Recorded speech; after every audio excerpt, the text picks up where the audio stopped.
okay. Hello, Colin says okay. Linda, blessing. Thank you so much for coming. Welcome, everyone. Thank you so much for joining me tonight on Love Night with Sparks. Thank you. Welcome. Please kindly smash the like and share out the stream.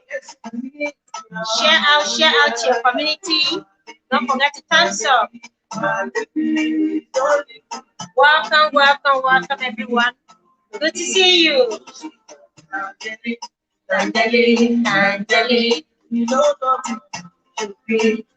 Welcome. The bonfire. Thank you so much for coming. I appreciate you. Thank you. Welcome. Kindly smash the like as you come in. I really do appreciate your presence here, the bonfires. Thank you so much for joining on today's discussion.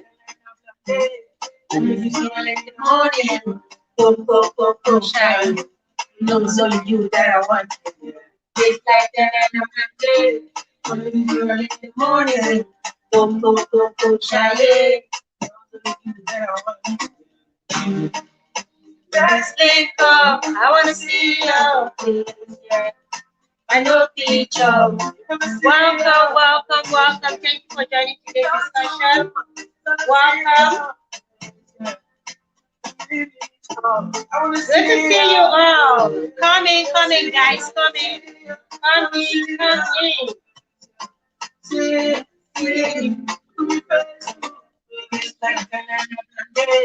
Come in, guys. Come in. Go. No, it's only you that I want. It's like that in the morning. Go, shy. Welcome, Cornelius Okudile. Okay, good to have you. Thank you so much for joining the stream. Welcome. Yeah? Huh? Yeah?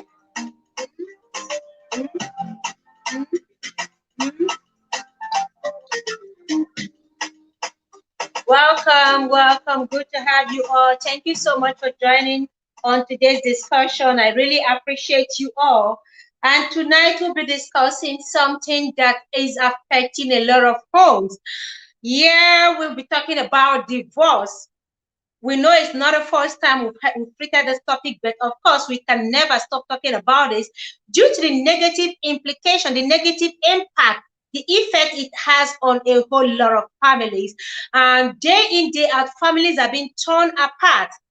Marriages are being broken without even any provocation, much provocation as such. Some couples no longer give it a second thought before they throw in the towel. You know, thank you so much. They don't even think twice anymore before they throw in the towel, and they don't consider how this is going to even affect them and the children involved. It's one thing for couples to decide that, okay, they want to call it quit. They're no longer interested in this relationship, in this institution, in this commitment. But it's another thing for them to also look at how this thing is going to affect them and the children on the long run. Yes, I know I'm used to saying that marriage is not a do or die affair. If it ain't working, instead of you wasting your life and then making life miserable, living a very unhappy life, that you are free to walk away. You are free to take a walk, because when it becomes life-threatening and when it becomes a thorn on your flesh, please, by all means, especially when it has to do with abuse and domestic violence, by all means, take a walk, go for a divorce. I do say that. Or even better still, take a separation, take some time apart from one another and think about it. Reconsider all over and see, maybe peradventure, when you stay apart for a while, for some time, you know, you're going to think things through. You think the whole thing through and ask yourself if this is what you want. Sometimes it's not always good.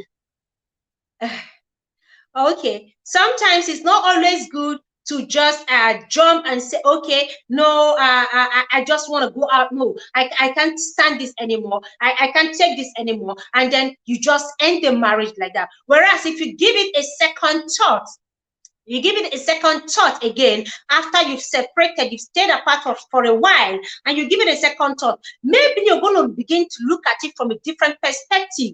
Because truth is, when you are angry, there is every possibility that you will make the wrong decision. When you are angry, there is every chance that you will take the wrong decision. When you are angry, you might make a mistake that you will regret when you are angry, because it's coming from the place of pain. That decision is not rational. It is irrational decision. So sometimes that is why couples are advised, before they go for a divorce, they should go for separation first. Stay apart for a while. Stay away from each other and process the whole thing.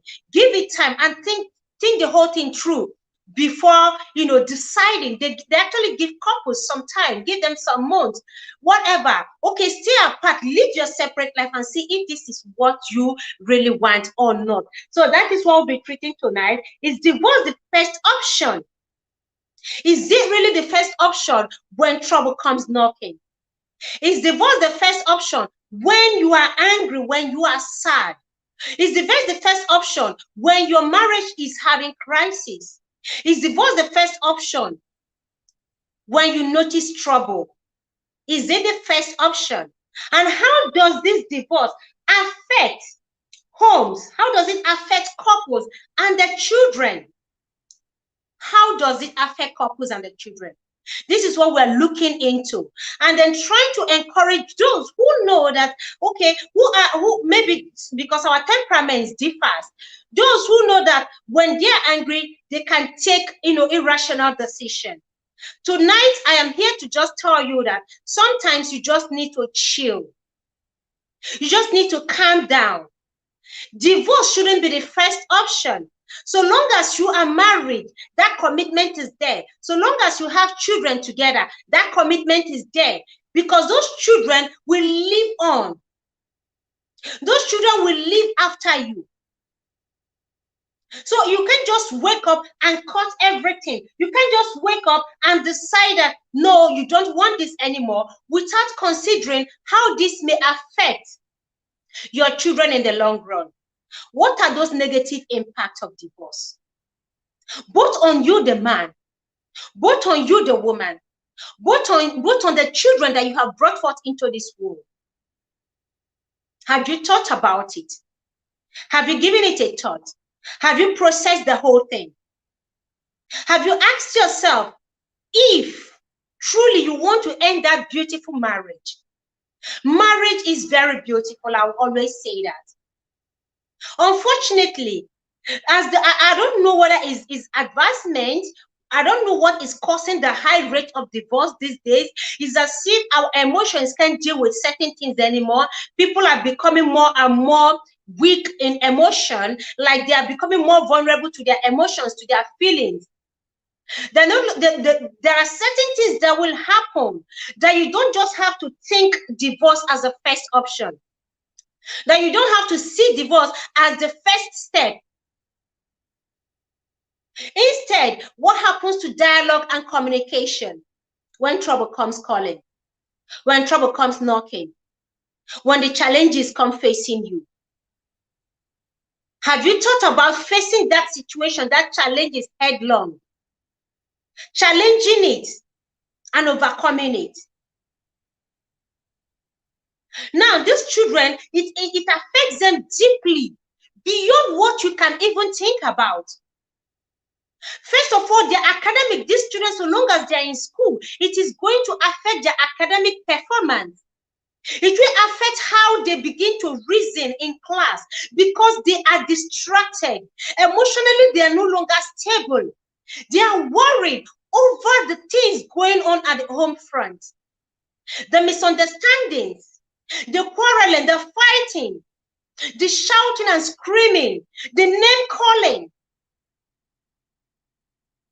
All these things play in their minds as they are in school, be it in primary school, be it in secondary school, and even be it in high institution. These children worry. You might think that these children, it's not going to affect them. What do they know? They know because they understand what is going on. They can see it. Those children can feel it. They can feel how this whole thing is affecting. Welcome. Thank you so much. Colin says, okay, I appreciate you. Welcome, Estelle. Thank you so much. I appreciate you. Thank you for the thumbs up. Please, kindly, Estelle, if you can, kindly help me share out, okay, your community. Let's have more people come in here, okay, Queen? Thank you so much. If you can, please help me share out, okay? Good evening. How have you been? How is your day going? And how is family? Hope you're good. So, you think these children don't understand anything. They know that because everything has to do with energy. If the energy is hostile, if the energy is negative, it impacts. They feel it because, I mean, even as young children, they know when mommy is happy. They know when mommy is happy. Wango comedy. Wango, who do we have here? Hey. Wango comedy, thank you so much for coming. I appreciate you, Wango. You are welcome. How are you? I am good. And you? How has your I'm day also been? fine. My day has been good. I can't complain at all. Okay, that's amazing. That's awesome. That's awesome. Thank you so much for jumping on the link. Yeah, and tonight we are discussing Mhm. on how What about divorce you? affects children. Yes? Okay. You say what? You say what about? You were asking something? Hmm.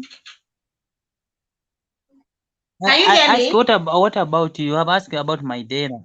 Okay, Yeah, I okay, can I hear you on am my good. side. Okay, I am good. I'm very good. Mm-hmm. Thank you so much for asking. Thank you so much. Okay. And then we are looking at Okay. why a lot of people see divorce as the first option when they are having crisis in their marriage.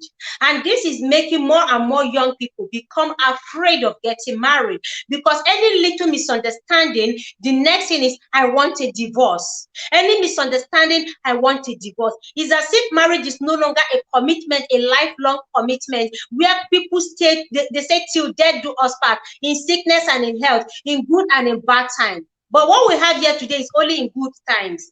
There is no bad time anymore in marriage. So, Wango, are you thinking about getting married? And what is your how do you see this divorce thing, the rate of divorce in marriages? How do you see it as a young man who is not married yet? Is it in any way affecting you? Like, are you thinking about it and worrying that, oh, when you get married, hope you're not going to get married to a woman who will just just want to throw in the towel at the first misunderstanding you have? Can you hear me? Okay. Okay, I can hear you. But to be frank, I don't want to lie to you. I don't have enough experience in married things. Let me call them things. So maybe. So I don't have enough experience maybe to explain to Yeah, the but people you or the know viewer what who are divorce watching is to right about. now. So You know what divorce is. Of course, you know what divorce is, right? yes, I know. Yeah, Okay, yeah, okay, I know. okay. So now Yes, we are looking at the negative implications of this on children. There are a lot of children out there when you see them. I can hardly hear you. Okay, there are a lot of children when you see them, they are broken, they are angry, Hey, they are your sad. network You before. don't know the reason. You don't know the reason why they are feeling that way. You don't know the reason why these children are broken. You don't know the reason why they are behaving the way they are. Okay, thank you so much, Estelle. Yeah, I appreciate you, Estelle. Thank you for that share. Thank you so much. You don't know the reason why these children are behaving the way they are behaving. You don't know why they are reacting. Okay, your network, oh, it's okay. You don't know why they are throwing tantrums. You just see these children, some of them withdraw academically and they begin to perform poorly in class. A child who is an A student, who is very bright and smart and intelligent, a pride of the family, pride of the teacher, suddenly that child begins to perform poorly. A child who takes the first position in class begins to take almost the last seat in class. Their grades begin to drop.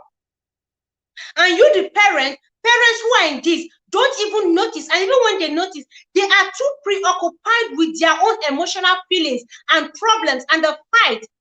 They are too preoccupied to even notice that this child is struggling academically.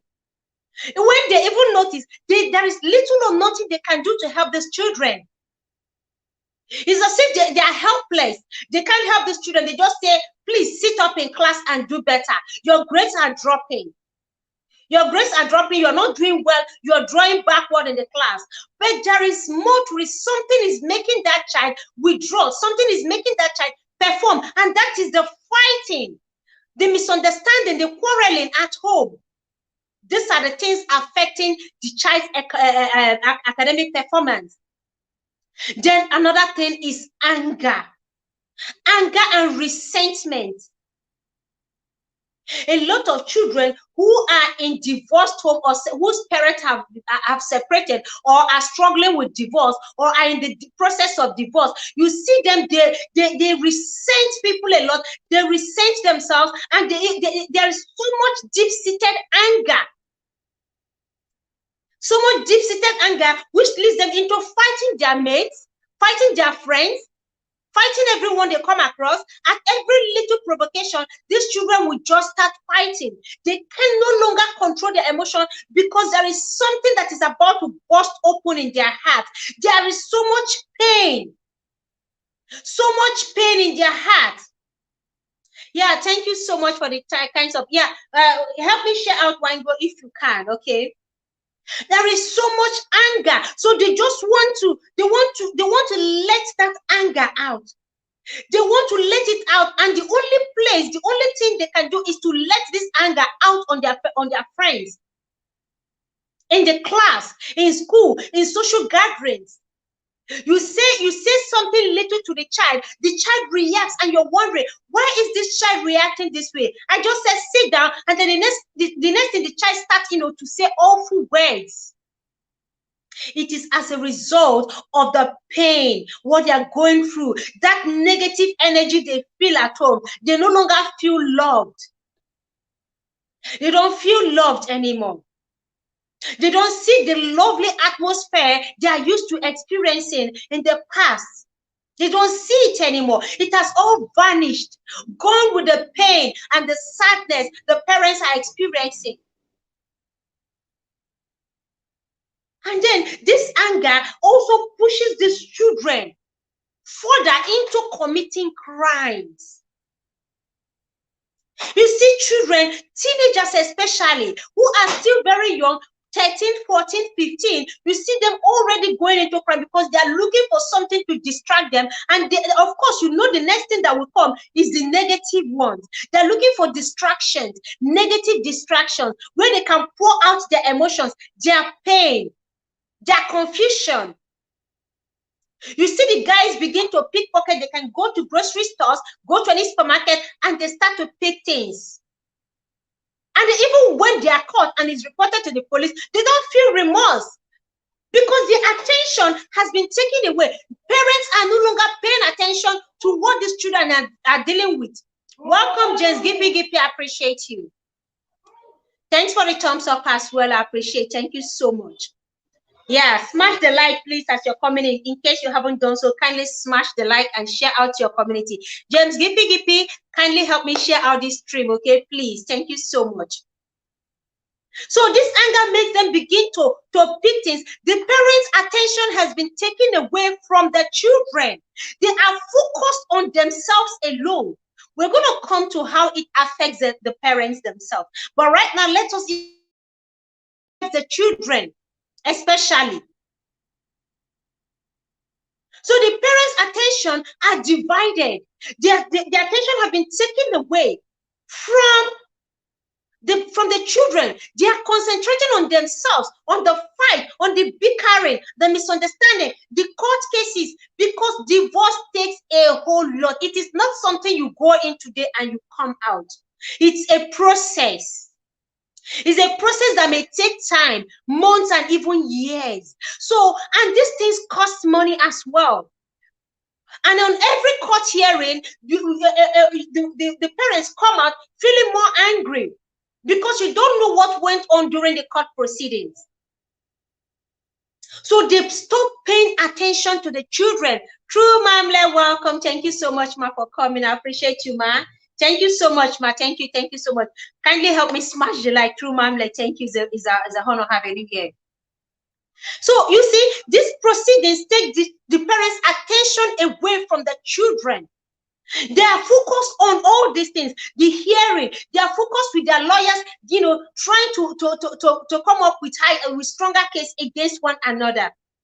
And with that, the children are left on their own, left to manage whatever feelings they have, left to deal with their emotion, the confusion. And then the young teenagers, you hear of teenage pregnancy. What do you think causes high rate of teenage pregnancy these days? It is because parents are no longer paying attention on what this young lady is dealing with. She's experiencing something strange with her body, and no one is paying attention to her feelings. No one is there to guide her through that confused state. That moment, that period, she's dealing with so much. Her body is changing. She's beginning to grow, the puberty is there, she's beginning to grow boobs, and then her emotions are just raging. She doesn't understand how to deal with the biological changes in her body. Whereas the mother is so confused and engrossed in the court case for divorce, leaving this young lady to discover herself all by herself. And of course, if by the time she meets with bad friends, what would you expect? These bad friends can begin to lure her into joining, forces with bad groups. They begin to mingle with bad guys. And then pregnancy comes up. Some of them, because of the fear and the confusion also, they don't even get to talk to their parents. You see these children, they just want to get locked up in their room, dealing with the feelings all alone. A teenager is pregnant. She doesn't even know who to talk to, how to deal with a pregnancy. Melfias Fitness, thank you so much. I appreciate you, Queen. Thank you. Welcome. And thanks for the thumbs up. Thanks. She just wants to be locked up in her room all by herself and maybe engrossed with her telephone, with her handset, chatting with strangers, and her mother is not paying attention. She's not understanding that this young lady is pregnant and dealing with so much. And this leads to depression for this young child. Oh, Wanyoma, thank you so much, Queen, for coming. Thank you. I appreciate you all. Thank you for the thumbs up as well. Thank you. Welcome. So you see, depression gradually begins to set in. AE29, gorgeous Queen, thank you so much. I appreciate you. Welcome. And thanks for the thumbs up. Thank you, Queen. Welcome. Depression sets in. Teenage depression is real. Teenage depression is real. You see them withdrawn from all form of activities. They stop talking to anyone. You see them, they just tuck their hands into their cardigan, into their clothes, and they're just all by themselves. Some begin to cut themselves. You don't know it. Abusing substance. Whereas as a mother, you are so engrossed. As a father, you are so engrossed. You don't notice all these things until it gets out of hand. If it's not properly managed, if this depression is not caught right on time and taken care of, it can lead to suicide. You see young teenagers today go on the news. Young teenagers just deleting themselves. Young teenagers taking their precious lives. All because parents are not paying attention. Or because their attention has been taken. They're engrossed in their own pain and bitterness and anger, trying to outdo one another. Take a look, just look at the internet and see the rate at which young teenagers are deleting themselves. Some don't even understand what they're doing to themselves until it's too late. The young boys go into substance abuse. The young teenagers equally go into substance abuse and other things, jumping around with little boys. And you think they're dealing with the divorce well? You think they're handling it well? Is divorce the first option? It is good I'm asking this question so that you also consider the children that you brought into this world. These parents need to think about the children, these young teenagers, these young kids, these adolescents that you have brought into this world. Thank you so much. Yeah. Oh my God, I'm yet to upload that video. Thank you so much. Thank you for the congratulations. You see young teenagers getting into all manner of crime because they are looking for a way to express themselves.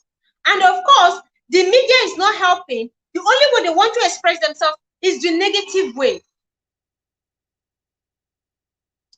Is divorce the first option? How about separation? Even if divorce is inevitable and you know there is nothing you can do about it and it's inevitable, you just have to go into the divorce, you just have to get divorced. Then think it through. How do you manage this process and the children? Good afternoon. What a pleasure to see you, beautiful always. Elias, Matthias, thank you so much for joining. I appreciate you. Thank you for coming. I appreciate you. Kindly smash the like, okay? Thank you so much. He said divorce has spread like an epidemic, but it's a reflection of our society, spoiled and infantilized adults. Okay, adults who cannot have their ego or will hurt. Yes. He said, at the first sign of difficulties when living with another person, they already want to give up. That is it. The union between two sinners is very difficult to take. It takes a lot of renunciation and considerations and considering spouse first truly as our own flesh. Thank you so much. Elias Matthias, thank you so much for this great contribution. Yes, coming from a man, thank you so much. Rose Hujo, welcome. I appreciate you. Thank you, welcome, and thanks for the thumbs up, okay? In case you haven't given me a thumbs up, kindly smash the like, okay? And share out to your community if you have any. Let's have more people come in here because like Matthias have said, this is like an epidemic right now. You see couples who are married 1 year, they're throwing in the towel already. What happens to our level of patience and perseverance? 6 months into marriage, you're already tired of packing up your bags. What happens to patience and perseverance? When you see these couples on the wedding day and they take that wedding vow to hold and to cherish in sickness and in health, in good and in bad times, till death do us part, you think it's going to be an everlasting. Give them the next couple of months. They are already tired and packing up their bags to quit the marriage. What happens to our level of endurance? Our level of patience? Is it wokeness? Is it the society? What is going on with marriages? Young marriages, not just young marriages, even couples who have been married for 10, 20 years, suddenly wakes up and say, no, I don't want to be in this union anymore. No, this is not the kind of marriage I want. No, I want to quit. No, I have fallen out of love. What makes you fall out of love with the wife of your youth, a woman you have spent 10, 20 years with? How do you suddenly wake up and you fell out of love? Love is an emotion, it's a feeling. And two people can only find it. You can find that amber of love. But when it's left unattended to, the fire will definitely go cold. It will. The fire will go cold. So for marriage to work, it takes two to make it work. Two to fan the flames. You need to keep fanning the flames. You need to keep doing things that will excite one another. You need to keep doing things that will add value to the marriage. You need to keep doing things that will make you happy. Things that will make your spouse happy. And then you need to grow your level of patience. Patience, they said, is a virtue. Where is that virtue?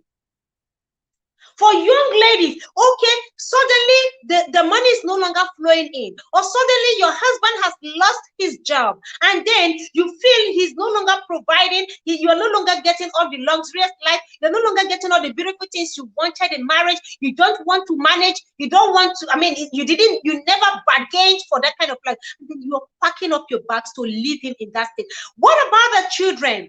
Or you can take care of the children because you still have a job. Isn't it?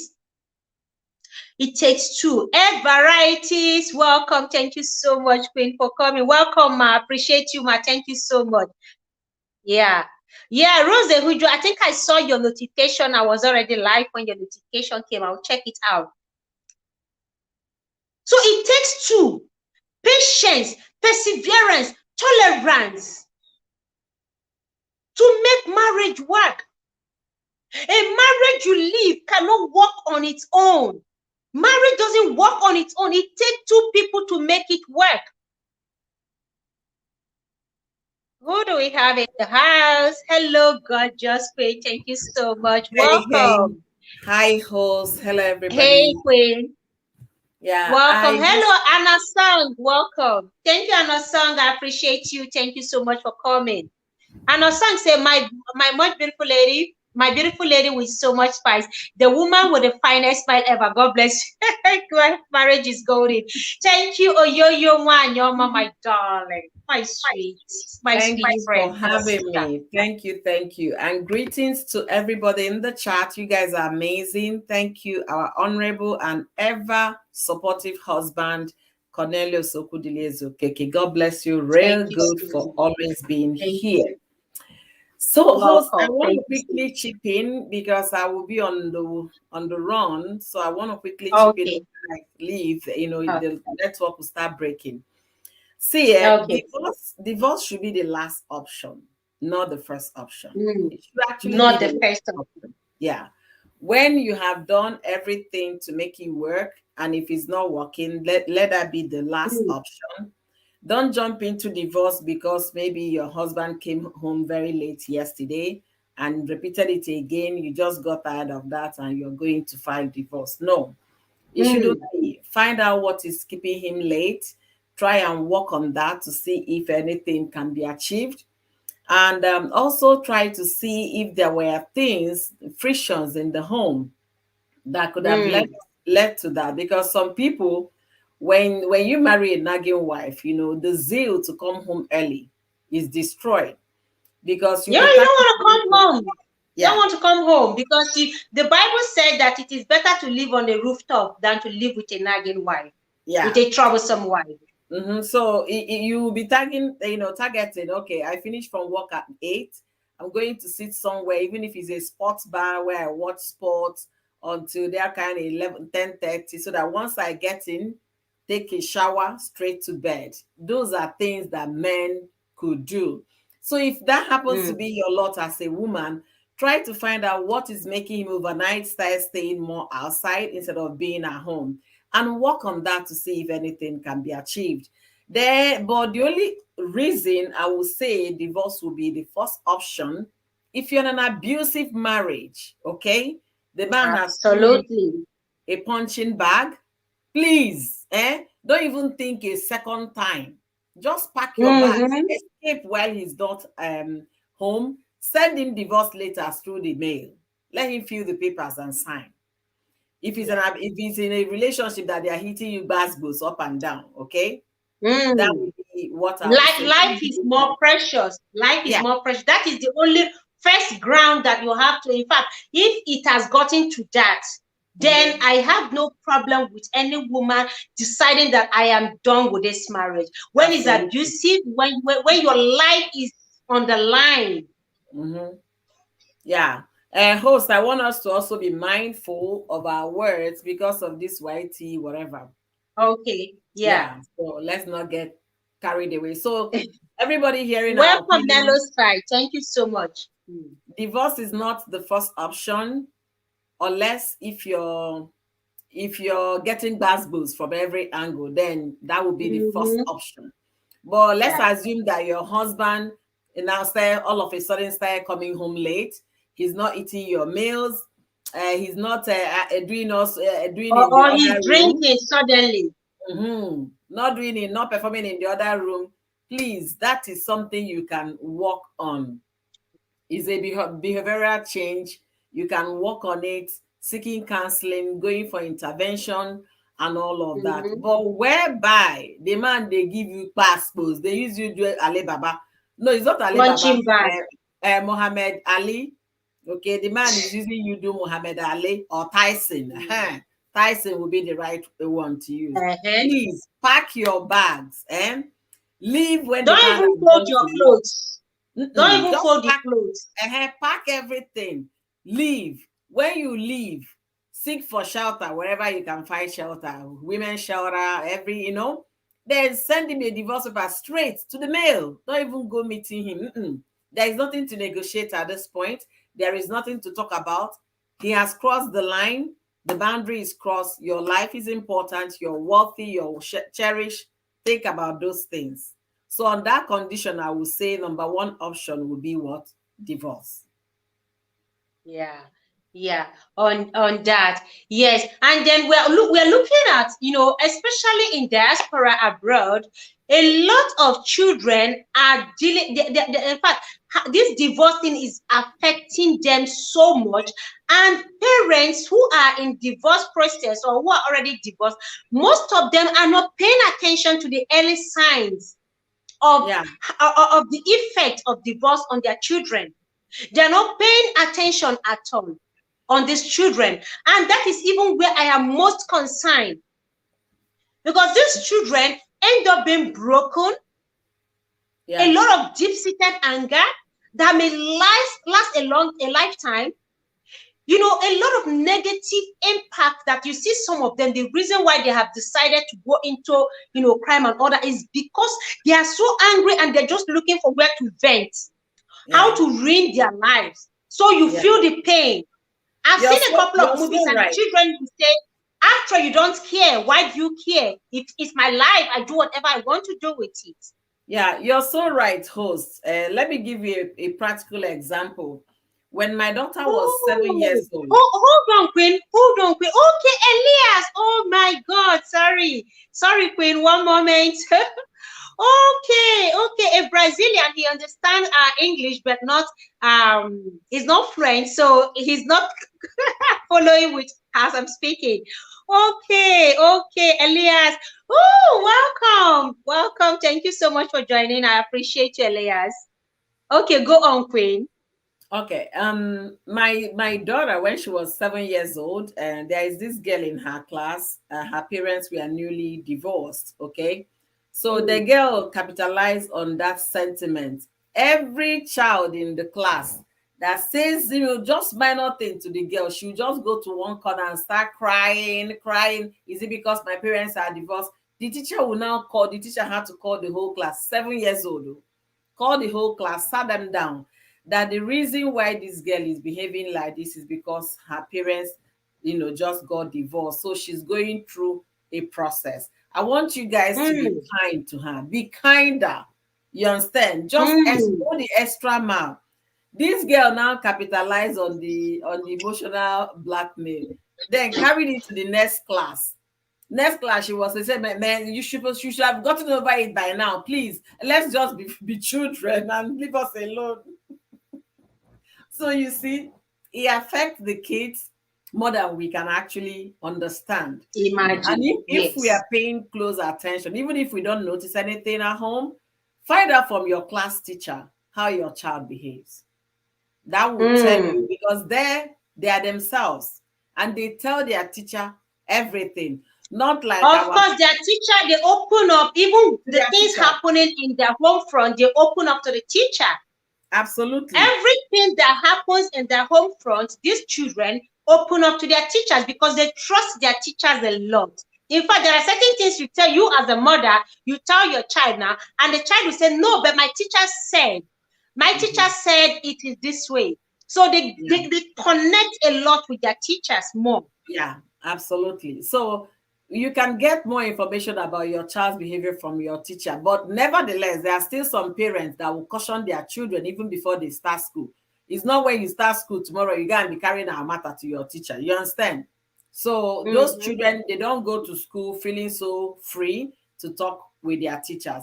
But if you haven't done that to your children's psyche, they'll be able to tell you their teachers what they are going through, how the divorces are affecting them. You as a Yeah. mother, as a father, is now left for you to pick up the pieces and see how you can bring them together.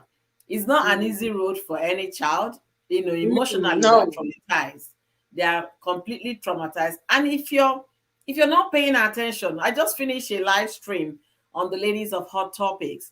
If you're not paying attention and then you're thinking about you might lose it on You. your children. You might lose it. Well, the divorce, in as much as, let's say your man cheated on you and that's why you're going for a divorce, concentrate more on your children because they're going through that process with you. Don't think it's all about you. You're already an Yeah. adult, you understand? But the trauma that will leave on your kids might last longer than your recovering.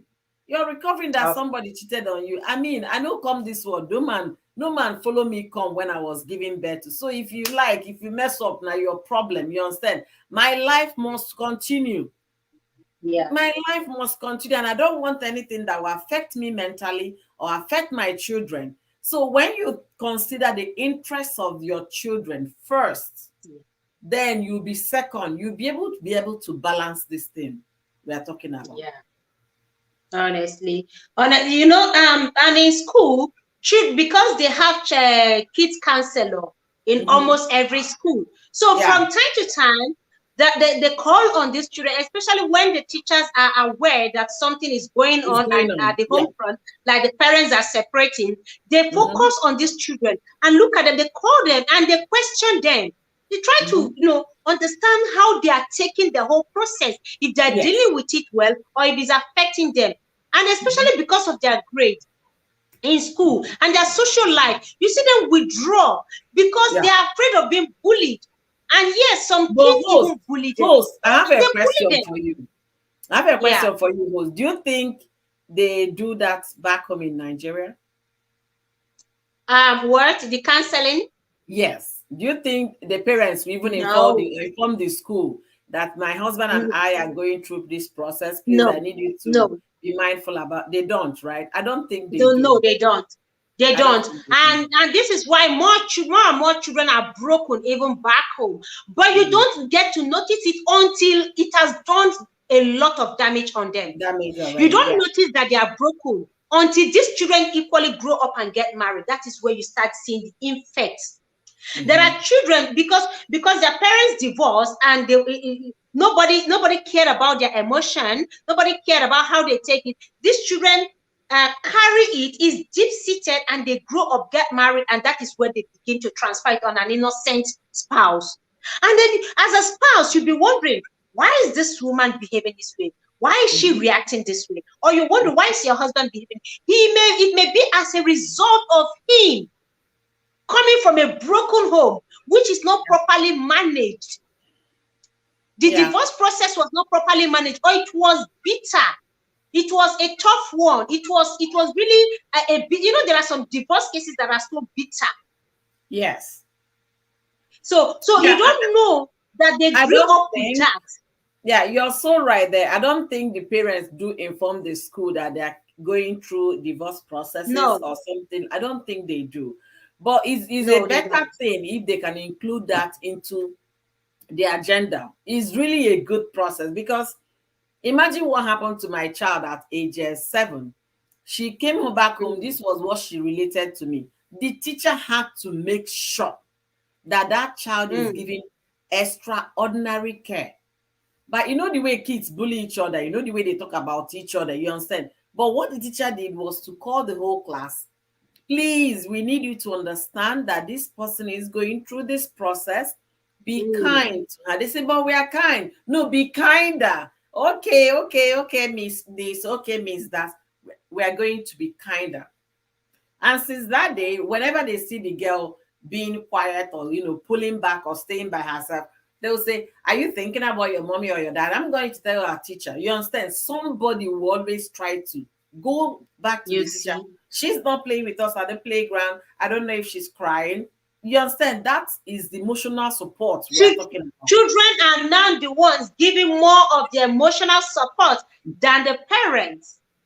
They are looking out for each other Yeah, because it has been because explained to they them. were told, they were informed. But imagine, okay, Mm-hmm. let's use Yule Dossier's children, for example. Do you Yeah. think they would have, apart from the fact that the teachers must have read it online, do you think there is anything like extra caution to other students? If it's a private school, some of these private schools, Mm-hmm. maybe, but I know majority of these schools, no, they don't. They tell you it's a family business, like it's none of their business. Anna Song wrote something. She said, "I think we need to be more patient and less competitive. Women have become too competitive and too mass motivated. By saying mass motivated, I mean seeing the grass as greener on the other side." Yeah, that's a fact. Absolutely. This is pure truth. This is pure truth. And Elias said, unfortunately, matters that should be better dealt with within the family by the father and mother have been transferred to the responsibility of the schools. Yeah, Yeah. yeah, that is However, true. teachers have values that are often almost always different from the taught at home. Yes. Yeah. And this is why they have these counselors who are trained, professional counselors who handle these matters even better than the way it would have been handled at home. Because the parents, believe me, they are thinking about money, they are busy, they are working, and apart from that, they are bitter with one another. So they don't even have time to even manage this thing. So I think even at the school, these things are even well managed. Instead of course, it would have been the parents being able to manage it, but because they're not paying attention, they Yeah. don't care. They are so engrossed and self-centered with their own feelings and their emotions. Everything has been relegated and left for the schools to handle, generating a miscommunication between parents and children, causing children to grow up with half-truth and distorted concept. Oh, Elias Matthias, thank you so much. He's a Brazilian here, but he's good with English. Yeah. You see, Wanyoma, we're talking about divorce being a first option. Have you noticed that the level at which couples now deal, I mean, the level of patience in marriage today has really nosedived. It has nosedived. You know, Little misunderstandings like this that would have been trashed out. We are talking about May and you. Something like cheating. Okay, the husband cheated and he got another woman pregnant. I know we handle things differently. Okay, we handle things differently. Something like this back in the days, it wouldn't have been a matter of discussion. I mean, divorce wouldn't have been a matter of discussion yeah, back in the days, certainly, because yeah. you see, okay, the deed has been done. You can't undo whatever has been done. You have families like you ladies were discussing. You have families talking about it and asking you, okay, overlook it. The baby has been born. There's nothing you can do. The wife has been married. You can't turn back the hands of time and all that. So you just live with it and you learn to forgive and forget gradually as time goes on. But today, see, that you even hear that your husband has a side chick, you don't even know, you didn't catch him, you even hear, is enough ground for divorce already. No, I can't deal with it. And children are now dragged into it. Look at Yule Dochie's daughter. Initially, she was dragged into this. I was so Yeah. pissed. Yeah. You know, there is this thing I read from Aisha Yusuf, okay, on social media. Aisha used to be an activist in Nigeria. So she said that women, wives, she was addressing wives that go about Mm. beating their husband's side chicks, getting them naked and filming it and sharing it online, that they are what if not worse than their husbands, okay? Instead of you to go home and address your good for nothing husband, you're there fighting another woman. There was a lady they dragged like that, though I didn't get to read the genesis of the story. So people are getting divorced, like you said, at slightest provocation. You understand? In fact, I'm done. I'm done. It's so easy. It's so easy. And When I Like mean I'm quitting, I'm done with this marriage, and they are moving on straight up. Eh? Welcome, Coach Mary Ma. Appreciate you, mommy. Welcome. Thank you so much, ma'am. Ooh, my beautiful mommy's here. yeah, I'm done. I'm I'm done. done. No It's so patience easy. anymore. It's so easy. But if I would say, I like being practical when I try to do my analysis. You're not just hearsay. If I look at our population here, that's Nigerians here, that are married, I will tell you they are not actually going for divorce. They are not. Welcome, Mommy Fechi. Welcome. Welcome, Hey, mommy. Good to have you here. hello. Who is talking about divorce? Who is talking? What are you Mommy, I'm the saying? one. Mommy, I am done. Mommy, I can't take it That's anymore. I can't. when No, when no, I'm no. I here, can't take it anymore, when mommy. when No, I'm I here can't. discussing with my husband how we're going to celebrate our 70th marriage, you're talking about divorce. Who is that? Who is talking about divorce here? Why should that be a topic? What? What are you saying? Seriously. Now, let's be serious. Let me be serious now. It's unfortunate though. Yeah. Sometimes that word divorce, I'm like, what does that mean? Why would that even happen? When, but obviously, I know why it happened because we have dealt with a lot of people who have divorced, and we're not pointing any fingers. We could see where they were coming from, and some of them are so unfortunate incidents that could have been prevented if they had done it on time, and if they had got their root right, if they had married their own husband or wife. Sorry, everyone in the chat. I didn't even say hello before I jumped on. Sorry, everyone. Now receive all my virtually, all of you in the chat. I'm sorry. I didn't even connect. I thought, what are they talking about divorce for? No, go and tell them to stop. Go and tell them to stop. The marriage is so sweet to think about divorce. Please. Yeah, but when it becomes But, inevitable, we are looking at the implication, the effect, and yes, how it affects the children, especially. Seriously. Incidentally, I dealt with one today, and a man. Oh, it broke my heart. When you see a man really crying and shedding tears, it affects me so much. I know I don't say that men don't cry, but it's we women that are easy, very little thing we can cry. But for a man to be like that, it really broke me today. So when I saw this topic, I thought, you know what? Yeah, I need to come and share at least what happened today. And there's loads of other experiences I have, but for the one today, why he was broken is that he didn't tell me the full detail because we're not allowed to ask any full detail, but just in a nutshell, so we'll be able to advise. And he was saying that what is breaking him more is that he's got children. They're not babies anymore, 17 and 18. The son will be one of each, and one of them will be 19 soon. And that since March this year, he has not set his eyes on them or spoken to them.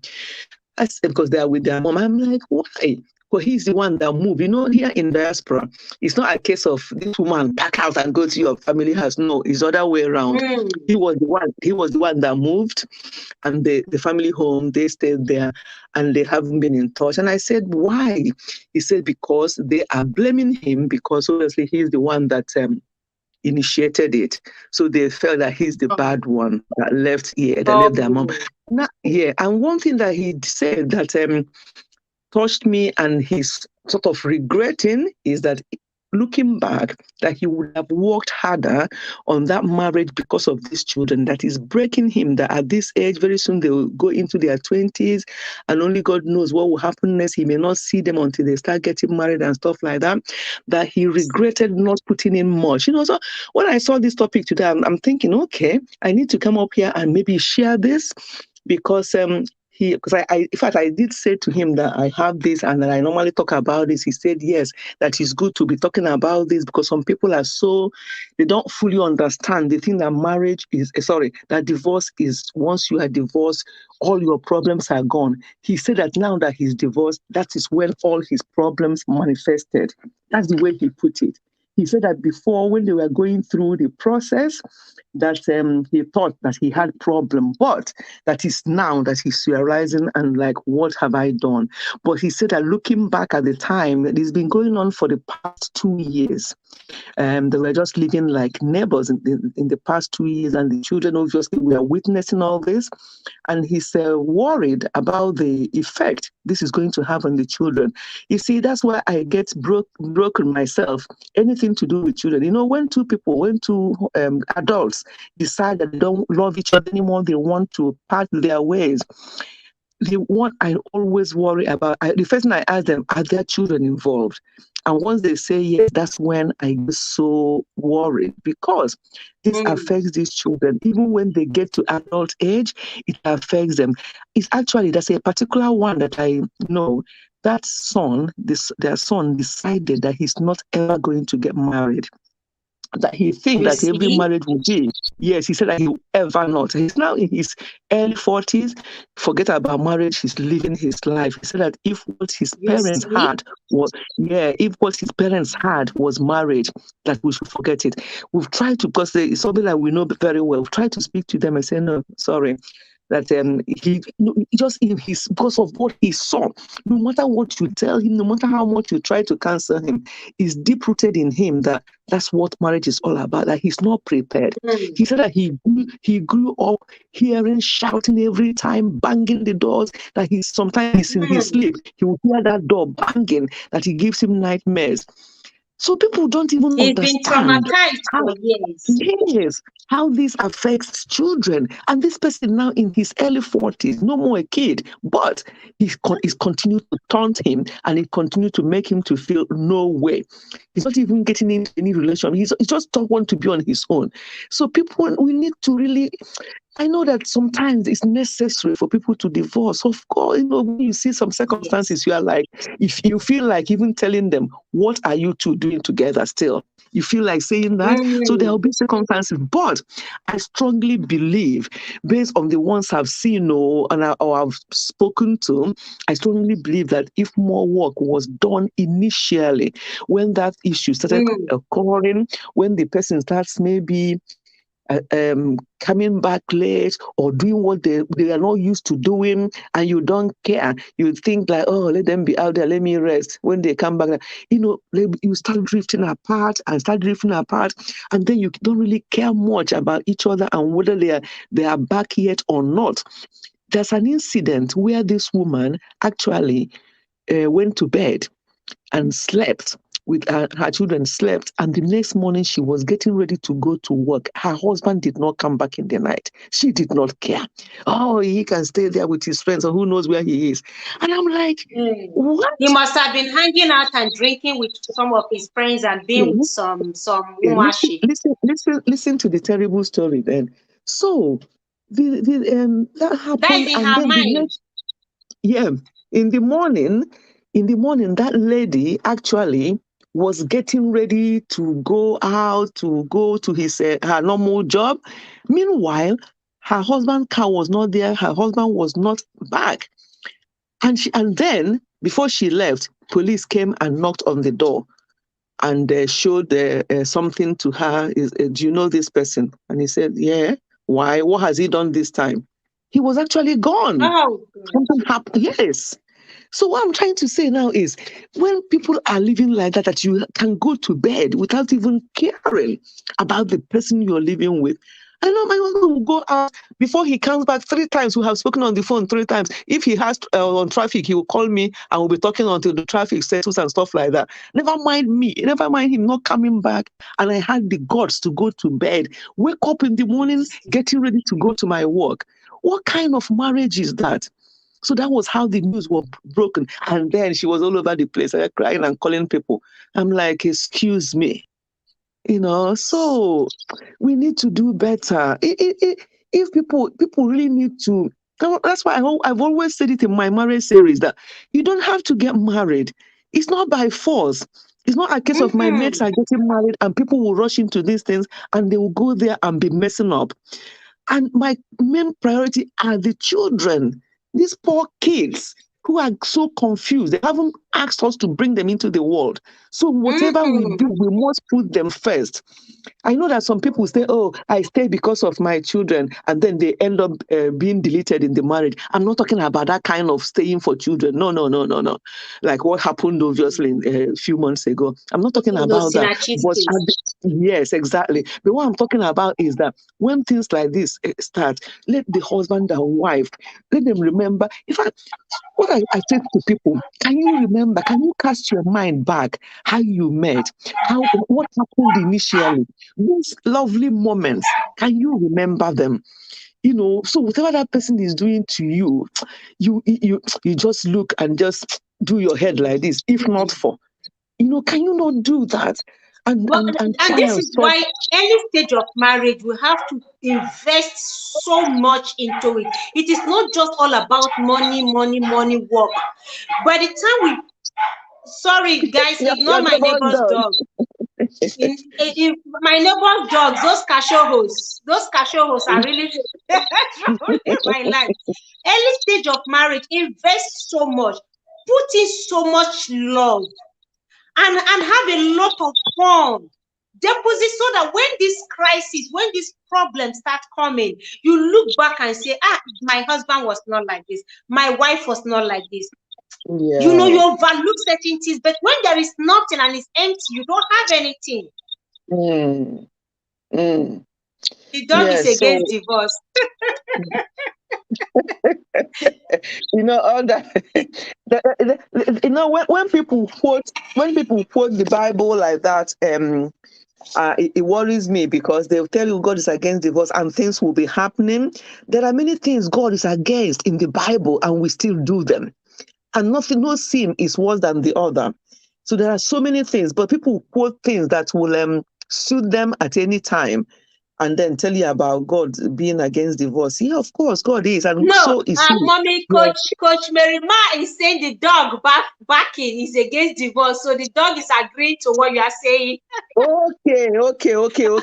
Sorry, I thought you said that God is like, okay, the dog.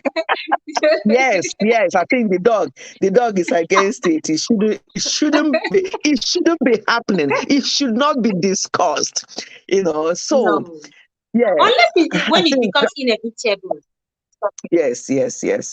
I totally agree, because you know we are saying all this, but we know that there are situations where it's really inevitable and it has to happen. But why can't people do it amicably? I've seen a couple who were divorced. You will never know, because of their children. They've remained friends. They've moved on with different people, but because of the children, they remain friends.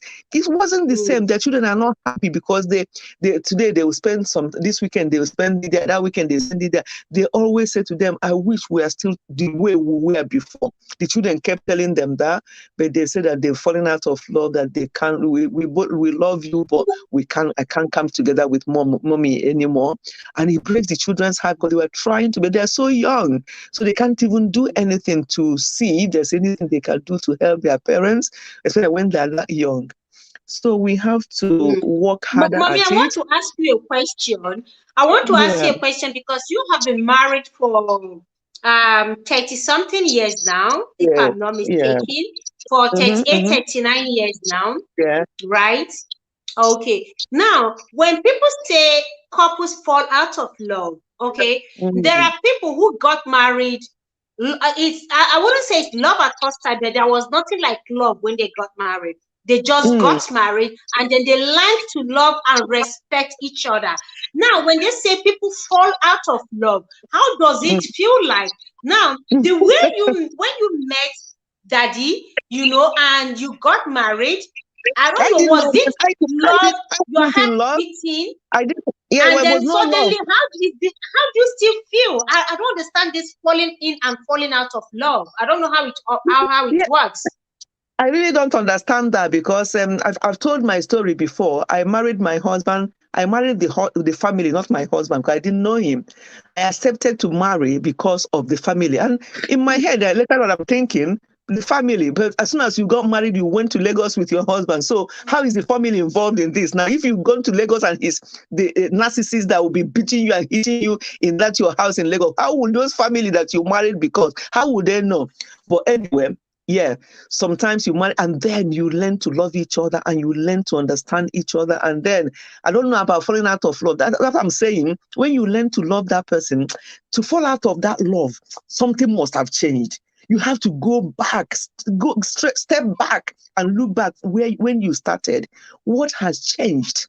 Something must have changed. There's no way you can start falling out And of love with what is somebody. their understanding about the word love? Even maybe their perspective about love is different. What they see as love is different. So when that thing is no longer there, it means the love is no longer there. Mm, yeah. And whether there was love in the first, when they said they're falling out of love, was there love in the first place, or was there something that attracted you to that person, and that person, that thing, Infatuation. yeah, that thing, you're not seeing it anymore, and then you start thinking, oh, this is not what I bargained for. That wasn't how that person was, or what that person had before I agreed to marry them. There must be something that will make you to start falling that out of love, or falling into love, or whatever they fall into. There must be something. And it really depends on your focus at the time you get married. What was your main reason for getting married to that person? Is it because of material things? Is it because of their look? Is it because, and then when that thing starts changing, was it because they're very slim? And then after they've had a couple of children, they added some weight and you don't like it? Or the man starts having pot belly and you're like, oh my God, this is not, he had 6-pack when I married him, and so on. So, yeah, there must be some. Yeah, there must be something that is failing. And if it's one of those things and you've noticed it, that's why the big C comes in. Communicate it. Talk about it on time. And the other person should not take offense. That's one thing we always say to people. When you ask these questions, wait for the reply and don't be offended by the reply. When we encourage people to communicate, communication can be in many ways. And the person may communicate something that you don't like, but they're telling you the truth. For example, there's one woman, each time we come to any event, because I've got this very sensitive nose, each time we come to event, as soon as she walks in, you know that you don't need to hear her voice, you just have to smell and look around and see that she's there. So this type of person, and I can't deal. So in a nice way, I picked up courage. One woman was saying to me, hey, if you're really, I don't know how you did this. I said, but why not? All of you are talking behind her, maybe, and she's married. Is her husband not perceiving it? And somebody was saying, oh, maybe her husband thinks it's her natural order. He's used to it. But to us outside, we're not used to it. So I have to talk to her in a very nice way. I just even use the example and say, I know somebody that was like that, but hey, we just did this. I was just telling her as a story. And I said, sometimes you know what this lady told me? And I thank God I spoke to her. I have to pick courage sometimes, but you have to choose your words. She said, oh, my sister, thank you. Because she said, oh, my cousin, she's a teacher. She said, you know that sometimes I go near the children, they say to me, not children in this diaspora, they say, oh, don't miss, go away, you smell. And she just takes it as children being nasty and telling them off that you don't talk to the teacher like that. But actually, that's what she said that the children says. How about your own children? She said, never, because you know how we bring up our children in African. It's like I am now. I would love my children to tell me can't speak, they can't talk, they can't tell their mother. They can't speak. But the only way they spoke was she now said to me, is that why my first son, each time I have my birthday, he gives me perfume. Each time I have my birthday, he gives me perfume. And I was like, it's nice perfume. And one day I broke that perfume and he was so mad. I said, this is an expensive perfume, Mom, that you should be using, and you've broken it and all the rest of it. He said, see, that's why he spoke to you in his own way, because he didn't know how to communicate with you. I said, but I'm telling you, thank God yeah. So I told her as a friend, but I chose my words. I struggled with how I'm going to present it. But she actually took it. She wasn't one of those ones that would say, what do you mean? She did not. She took it nicely. It may not be the same for another person if you want to correct them. So what I'm trying to say now, that husband in the house or that wife in the house may be perceiving that order. And know how to say that to the wife or to the husband, because they will shout or they will start saying, "What do you mean? Oh, we are now looking at other women. That's why you think I'm smelling," and things like that. So we have to. Yeah, that BC communication is very important, but how we communicate is even more important. Because when you communicate it in a nice way, the person will get it. But when you communicate it in the sense that you are just belittling the person or being disrespectful, then the person will take offense. So I think it's important to, because little things like that may be a put off. Little things like that may even cause a huge problem in your mind. You'll be thinking, is that all? Yes, that's all. But It can cause a divorce if it's not properly handled. Something like that can actually make the man decide to end the marriage if he's not the patient type that just, is enduring the whole thing. There are a lot of men out there who will say, no, this is not what I bargained for. And they will not tell the woman, but they will just end up asking for divorce. And the woman will be left confused, not knowing why the man wants a divorce. Yeah. So welcome, Price Kitchen. Yeah, we just have to learn to try to work harder if we really want that marriage to work, because it's not a bed of roses. It requires a lot of hard work on both sides, and we just have to be patient with each other. Yeah. Yes. And in the long run, like we were saying, how it affects children. I've seen a lot of children who are so broken and damaged inside. There are some you'll be wondering, is this child redeemable? Can we still save the soul of this child? And you don't know that it is coming from a place of pain and hurt, because of what they have witnessed. Like that guy that was saying he's not ready to marry, he doesn't want to marry because of what he has seen. That guy is traumatized, and it should take a very good counselor to get that out of him. It will take a strong counselor, a therapist maybe, to get that feeling out of him. Because you see some men who are broken, you don't know why they are broken. This could be coming from a broken home. What he experienced, what he saw his father do to his mother, or how he saw the mother treated the father. Same thing goes for the women. You're wondering, who raised this child? They don't care. Go on social media now and see the display. How young ladies don't care about the things they do on social media. Some of them are from broken homes and they don't care.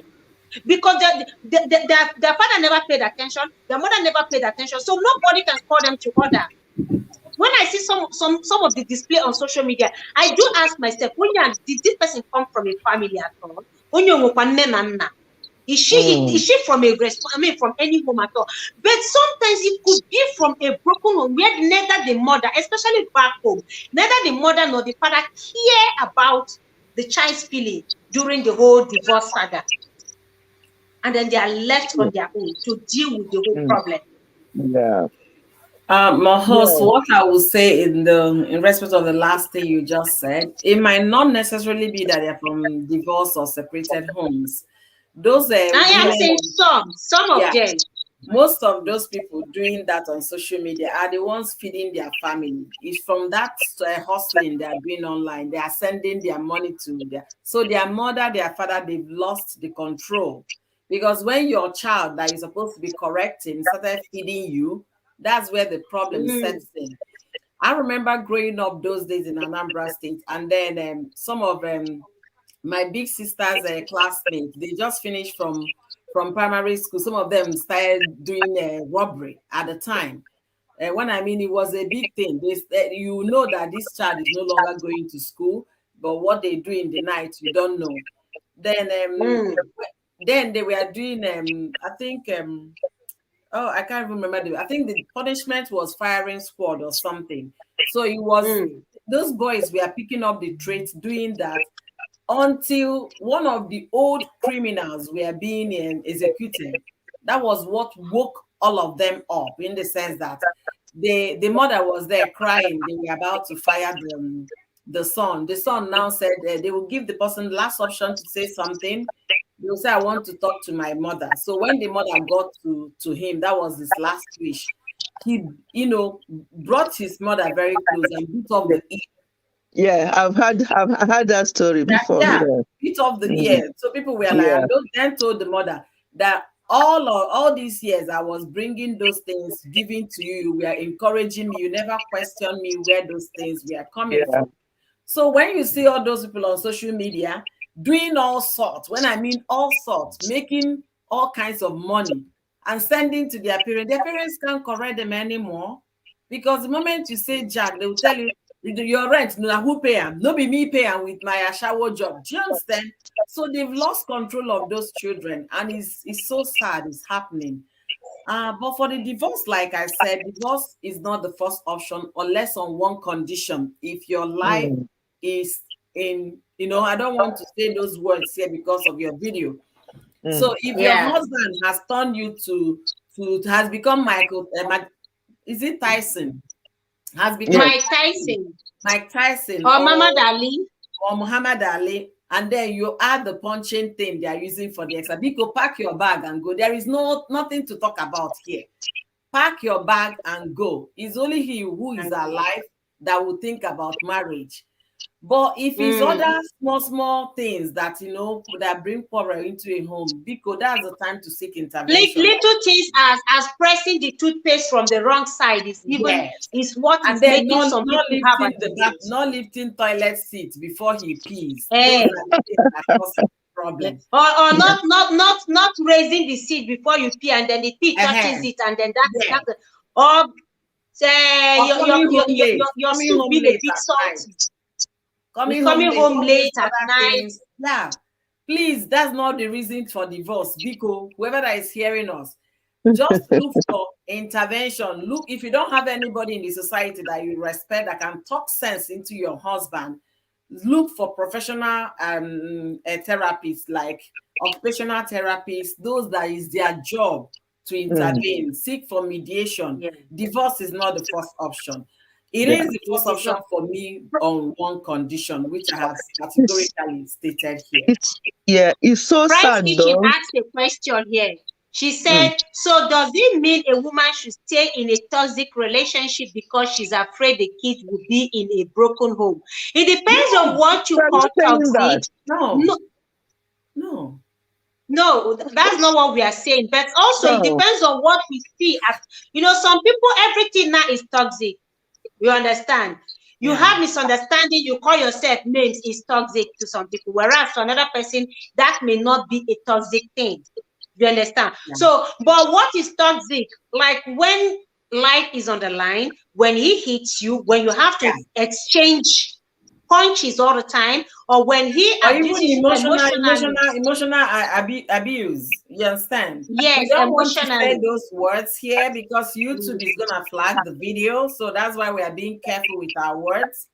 But when it gets to the point that the husband is now Mike Tyson or Muhammad Ali, or using his words to, in a very derogatory form on you, and you can't take it, pack your bags, leave.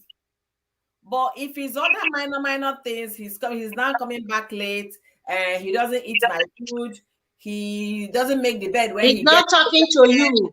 It's not a beg. Now you quarrel with your siblings, even your mother, you disagree with your mother, you make up. So to me, you can talk about it, you can work on that relationship and see that it works. That's the way I see it. Yeah. Welcome, Constant Space. Welcome. I appreciate you. Please, guys, as you're coming in, kindly smash the like so you don't forget where you are living. Please kindly smash the like as you come in. Now, Price Fishing, for you now, what is toxic? Because what may be toxic to one person may not be toxic to another person. You understand? May not be. We have, that word has been bastardized, like that word has been messed up, that everything now is toxic to people. You get the point. So to me, what may be toxic for me may not be, but we know the general word toxic it means something bitter, something you can't deal with. And what we can't deal with differs. Another woman may stand a cheating partner. I may not be able to stand it. You may be able to stand it. So one person is toxic. I can't deal with it. There are women whose husband bring home other women to their matrimonial bed, and they're still in that marriage. There are women who can deal with that. There is a tribe I know. A man will come home with his side chick, and the woman will still cook food and give the side chick. It's nothing to her. But another person is a deal breaker, and that is pure abuse to her. Just like our culture differs, the way we see life differs also. Yeah. Like somebody like May now. Go on, mommy. No, I just want to say that, just to reiterate, that we have not said that anybody should stay in toxic relationship. We all shouted and cried against it in Osinachi's case, so nobody is saying that. However, what we are saying is that it should not be every little thing that you want to claim divorce. Some people even use it as a threat to their husband or to their wife, talking about divorce all the time. Actually, sometimes people will get fed up of hearing it and they say, yeah, whatever, let's just do it. So it shouldn't be something that you should be using all the time. We should first of all consider marriage as something that we have entered into, and that is something that we've entered into for the rest of our lives, and praying that it will work out. But if it becomes very toxic and life is in danger, obviously, what are you staying there for? That's no longer marriage, so that's what we are saying.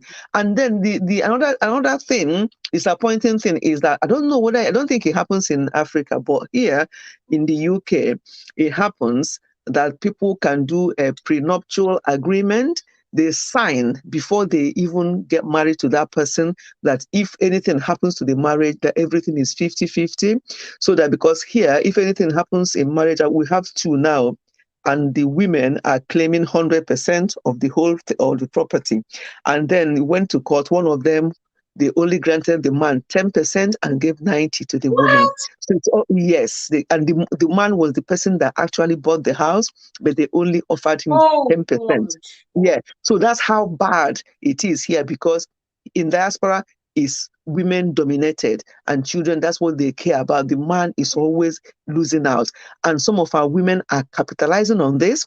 But those women, they have to think twice, because it's not all about material things. Those of them in that situation, at the end of the day, that money or whatever it is will end one day, and your own life may end one day. And what is that? What will you say to God when you get to wherever you're going to? So people will not be doing that. But yeah, people sign prenuptial agreement in this country because of the way men are being treated when there's divorce or when there's anything to do with family situation. And also, it's so sad that marriage these days is no longer what it should be. In some cases, there are still people who are enjoying every bit of it, but unfortunately, some people are not. You see them, and they are just, some of them are just struggling, and say that, and you ask them, why are you still, you're so miserable, why are you still in that marriage? Well, I don't really have a choice. I'm like, you don't have a choice? But if there's no physical, and it's not toxic, and it's just trying to understand each other, you can work out things. But some people, sometimes they just lose interest. They say that they can't even fight anymore, that they can't try anymore. And you hear them, they said, you know what, whatever. And you tell them, oh, your husband is doing that. Oh, fine, whatever. So they don't care. They're still in the same house, but they're not living like husband and wife. I have an example as well here. They live just like that. The person will go upstairs, this one will come downstairs, this one, they just live in the house, but they're just strangers to themselves. So that one is no longer married, because it's of no use.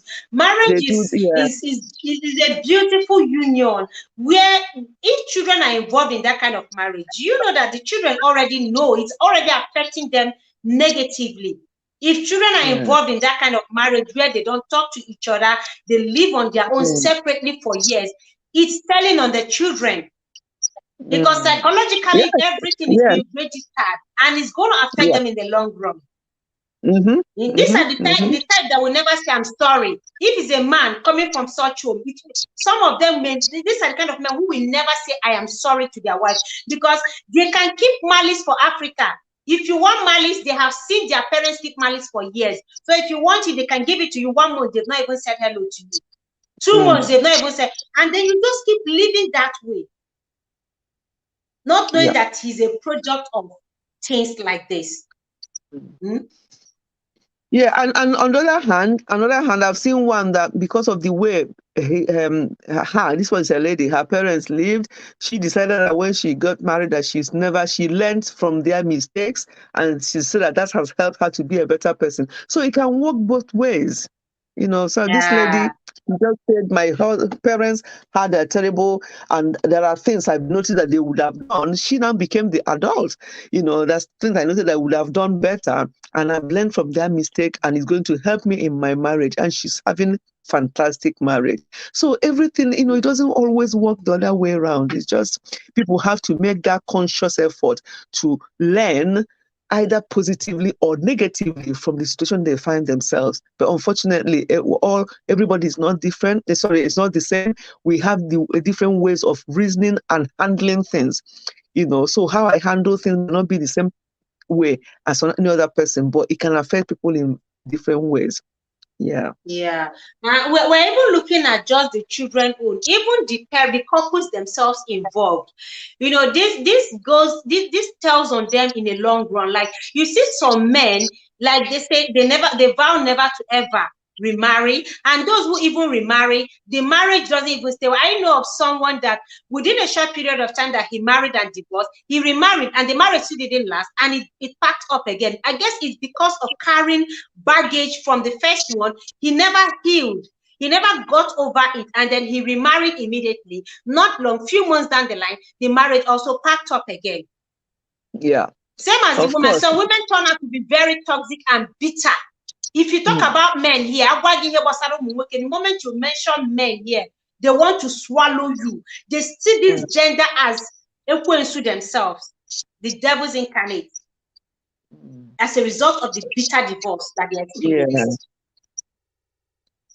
Oh dear. Anyway, we can never get to the bottom of these things. It's just a case of talking, and then people will decide what they want for themselves, to be quite honest. Yeah, Price King say, my fetchy, let me divert you guys a bit. Can you advise a woman who is divorced with 2 or 3 children to remarry after divorce? Mommy Personal Fetchy, this choice. is to you. Yeah, personal choice. It depends. I mean, I've seen where that happened, and the person. But before you do that kind of remarrying, you would have discussed. It depends on, again, when you say 2 or 3 children. Let's get it a little bit. Let us know: are these children able to communicate? Are they at that age where you have to liaise with them, because they have to come into the equation? You have to have this discussion, sit them down and explain to them what you're about to do. And this is not something that you just tell them this month and next month is happening. No, you have to prepare them and give them time and prepare them depending on their age. And then the other person obviously knows you that you have children. Are they prepared? You have to have, it's not something you rush into. But I don't see why that cannot happen if people choose to do that. But it's not something you rush into, maybe because you think, oh, I've not been with a man or with a woman for a while. I really need to get into this. No, no, no. When there's children involved, if you have to do that, it has to take a process. And that process, no matter, even if the child is 5, they still 5-year-olds now understands on in their own level of understanding what is about to happen, and make sure that that person you are going to marry, those your children should be gold to you. Just let the person know that this my children, I don't joke with them. Are you prepared? And there's going to be very, not just are you prepared? Oh yes, because he wants to jump into bed with you, he wants to marry you because he has been. No, no, no. It has to be. You don't rush. In fact, my first advice is not to rush into this type of relationship because of those children. Make sure that those children are well prepared for months, if possible, a year. Honestly, let them be well prepared and maybe be seeing that person and see how they relate with the person. And then before you decide, and also make sure that this person, if the children are at the very young age, no matter how much you love that person and trust that person, you don't leave them with the children for a just to make sure that you understand this person fully, and he has taken these children as their father, have a father figure over the children, but I'll still be very reluctant because at the end of the day, there's no blood connection between that man and the children. So there's going to be a long preparation before you even feel comfortable to leave them with him and to lead them to do Mommy things. Fechi, And just last yeah. week here, a man Mm. deleted the children of another man, of, how do I put it, the children of his wife with another man, You see? out of jealousy. That's Two, yeah. just deleted them like that. It can be quite difficult. Most women will tell you that they wouldn't. Even if you encourage them, they say, no, I'm not going to remarry Because of because the of my children. children. Yes, I'm not going to remarry. I'm going to wait until my children are adults or Grown. they are able to, they've grown to a certain age before I can do that. So they will be able to stand up for themselves. But when they are quite young, some women will tell you that they won't. They won't even consider it. So it really depends on what anybody wants. But if that's what the person wants, they should not rush it. Yeah. Yeah. Rosie Kesh, welcome. Thank you so much. Nkechi Cynthia, welcome. Please, guys, as you're coming in, kindly smash the like. Boss Bay can't say thank you so much, Queen. I appreciate you. You see, it's not easy. This is the reason why when our parents back in the, then women, our mothers, when God forbid anything happens, they don't remarry. They just focus on us. But it's different with the men, because the moment it happens, the men need a mother figure to take care of the children and himself, because even he himself needs caring. But when it comes to the woman, she just focuses all her attention on the children to raise them and give them the best, because she can't really trust any other person as much as she can trust their father. Human beings are something else. Ma, what about if you are divorced and you want to remarry and your ex-husband threatens to come take his children from her, even when he can't cater for them? This is serious. Will you still remarry at the expense of losing your children? If he can't cater for them and you are both prepared not to come together, if they are divorced and everybody have gone their own way, and he wants to come and get the children and he can't cater for the children, that's a recipe for disaster. How can he learn? How can he do it? So that's, again, to be quite honest with you, when there's divorce and there's children, especially young children, it's a big deal. It is difficult. It is difficult. I don't even know in situation like this. What do you do? Do you now say, oh, take your children, then I want to move on? You can't do that as a mother. So you want your children, and then he's saying no. What do you do? If you are going to marry, give me my children. Give me my children if you want to remarry. I think that is why the court will have to now decide. I think in a case like this, it is the court that will decide. It doesn't matter if he's the biological father of those children. What matters is the interest of the children. Who is going to take care of the children better? That is what the court will be looking at. We are talking about here in diaspora. Here in diaspora, that's not a big problem, because, as you say, it will be decided. They will look at their income, they will look at the resources, because the children need to be properly looked after. But back home, maybe this question is coming from in Africa, where there's nothing like this. That becomes a difficult thing. They won't even let the woman put mouth at all. They'll just come and take the children anyway. And whether she has the means or not, even when the man doesn't have a job, he will take the children and go and give to his family. That's the thing. But here in diaspora, that's why I always say to a young man, before you start doing all these things, remember that if you have any child, you are going to be responsible for that child until the child is 18. You see so many young men here catering for another child when they're already married to somebody else, but they're catering for another child until that child is 18. And the women will milk them. They'll tell them the child needs this, that needs that, and you have to do it. If not, the law will come on you. So before we start living a reckless life and stuff like that, once a child is involved, the man is responsible until adult age. So But my dear, this question, I don't know. It really depends. It really depends. If it's over here in diaspora, that's not a big issue because they have to look at whether the man is responsible enough, one, and whether he's financially enough, two, and emotionally stable to take care of those children.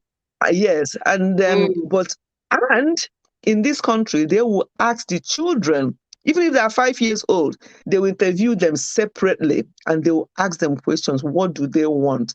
It will surprise you that because one parent has brainwashed them, they may now agree to go to one parent, or some of them will say, I need my mommy and I need my daddy. And once it's like that, the court will decide custody. This month or this weekend, he's spending there this weekend and stuff like that. Even if they marry another person, they still have to have that custody of those children coming because this is what the children wants. Here, they listen to children a lot. It's not as if a parent will say, dad will say, mom will say, and they say, all done. No, not in this country. They have to listen to the children. Never mind what you think. What does the children think? It's very important. You know, in Africa, welcome Chinwe Uzoma, Dalurini, welcome Nancy Alicia. Okay. She's greeting you, Mommy Fechi. Thank you so much, Chinwe Uzoma. Welcome. Hey, see Chinwe Uzoma Osite. She's here. The best, I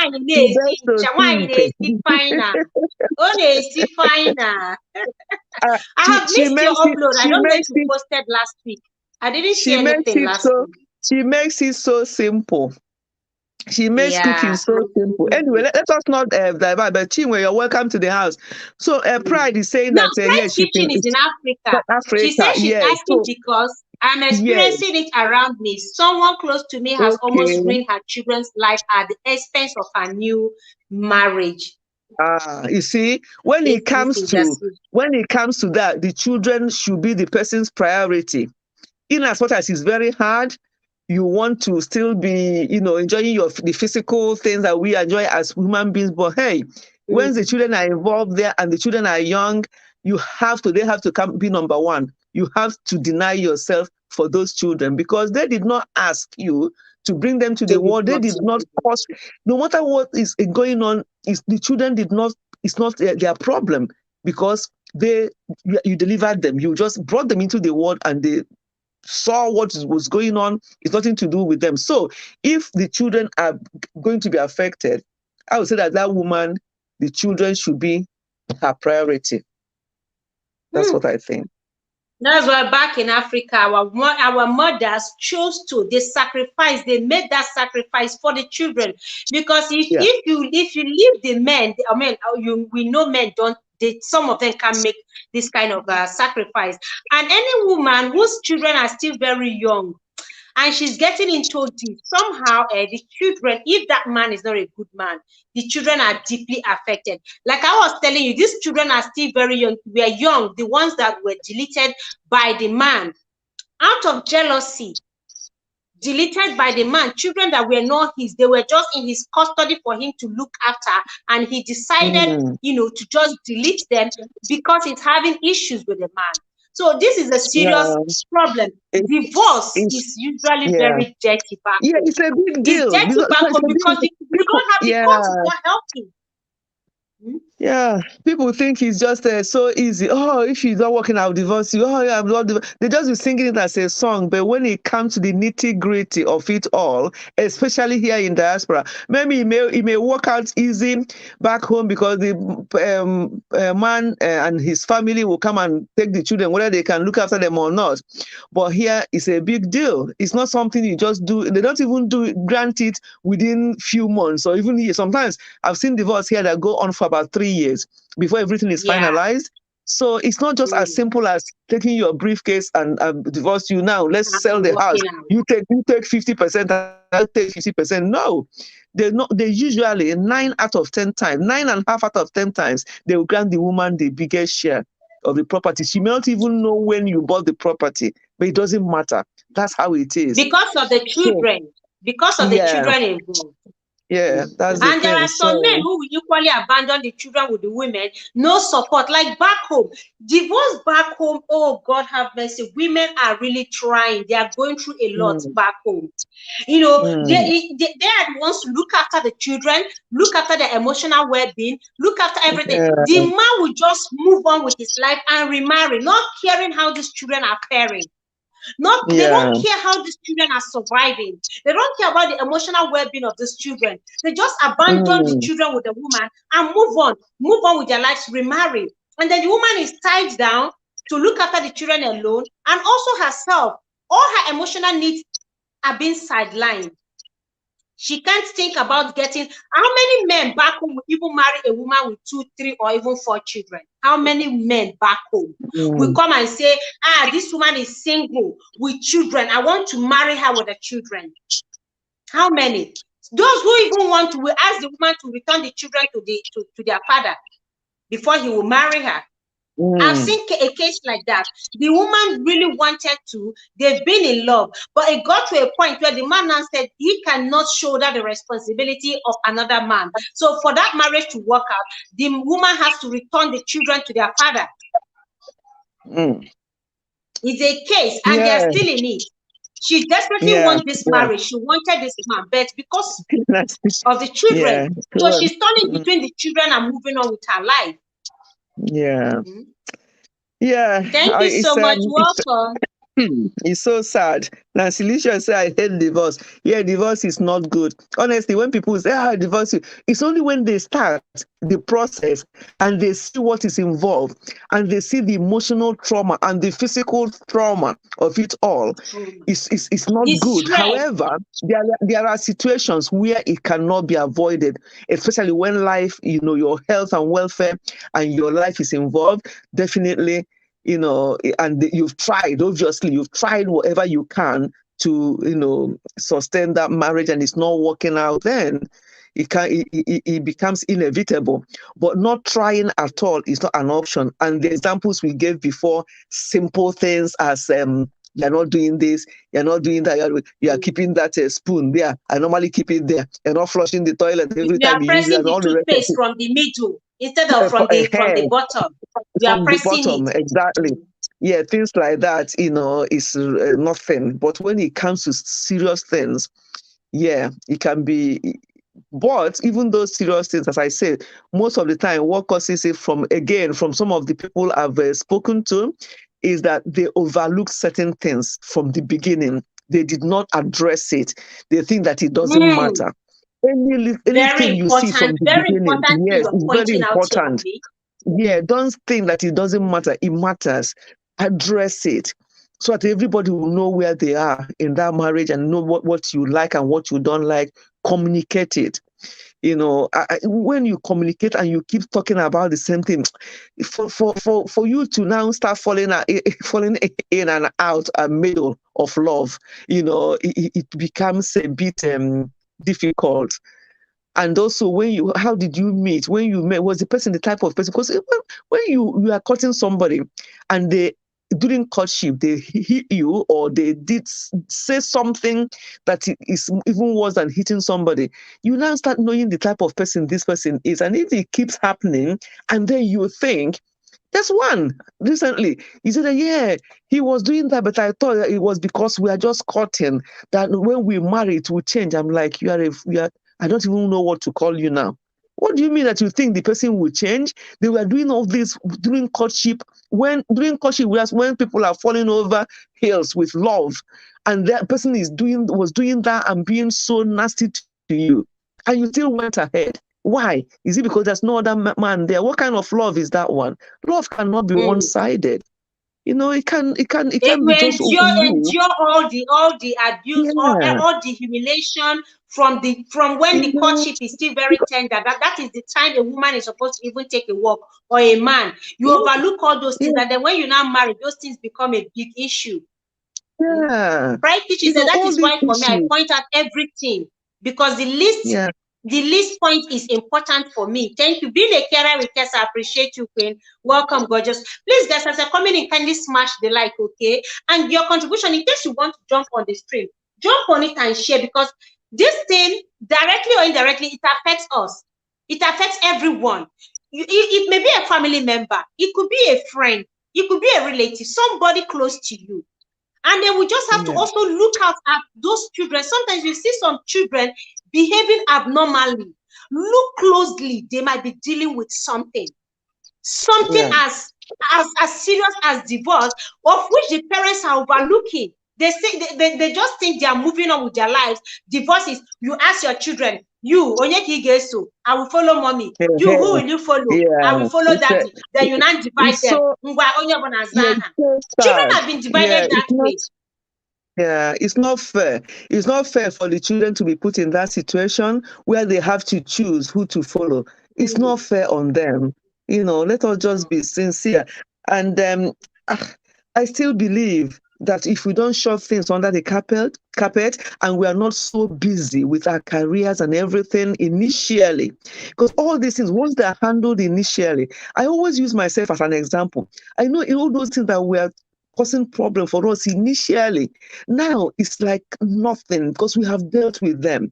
We were just like 5 and 6. We can even finish each other's sentence. But it wasn't like that initially. When we are like, what do you mean? And you have to try to explain yourself, and the person will be like, but now, because we worked at things then. But when people are too busy or too afraid, I don't even think whether it's afraid or can't be bothered. Oh, I can't be bothered because she will start nagging or he will start nagging. But because believe me, some men nag.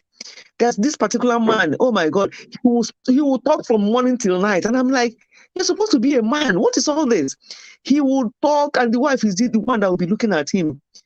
So the men can be men can be like that as well. I know that women do it more, but there are men who are like that. And I look at this one, I'm like, oh my God, I don't know how I can handle living with you.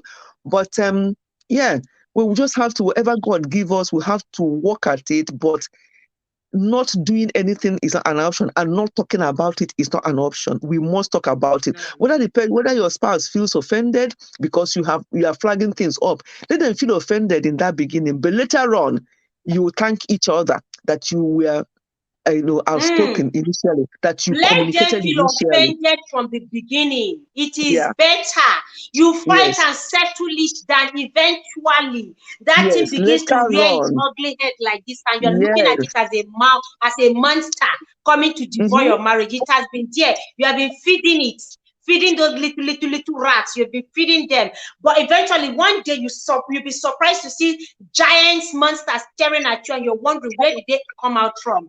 They have been there, but you've been brushing them under the carpet, pampering them. Mommy, this is a very important point you just pointed out, because a lot of young marriages, this is a problem. You overlook those things, thinking it's nothing, but those little, I call them little foxes. Little foxes, it keeps growing if you leave it. Yeah. Okay, Price Kitchen, good night. Thank you, Price Kitchen. Yeah, she really asked this thing for her friend or somebody she knows, because a lot of women have sacrificed that just because they want to experience love. They met a man and fell in love, and they are thinking, oh, I have children now. I will have to now, choose between my children and the new man and all that. Eventually make a big mistake, which may ruin the lives of these innocent children. Yeah, that's the thing. So Cornelius said, really, Meg nag too, of course. Of course, some men do. I have an example. So some men do. This man, I tell you, he will just go on and on and on and on. Sometimes we'll just look at each other, because sometimes they will have to talk to them, but he will not let the wife put mouth. I'm like, what kind of man are you? No, it's not good. those ones that want to talk from morning till night, the woman will be wondering, how did I even enter this marriage in the first place? Hey, when you meet a nagging man, God have mercy.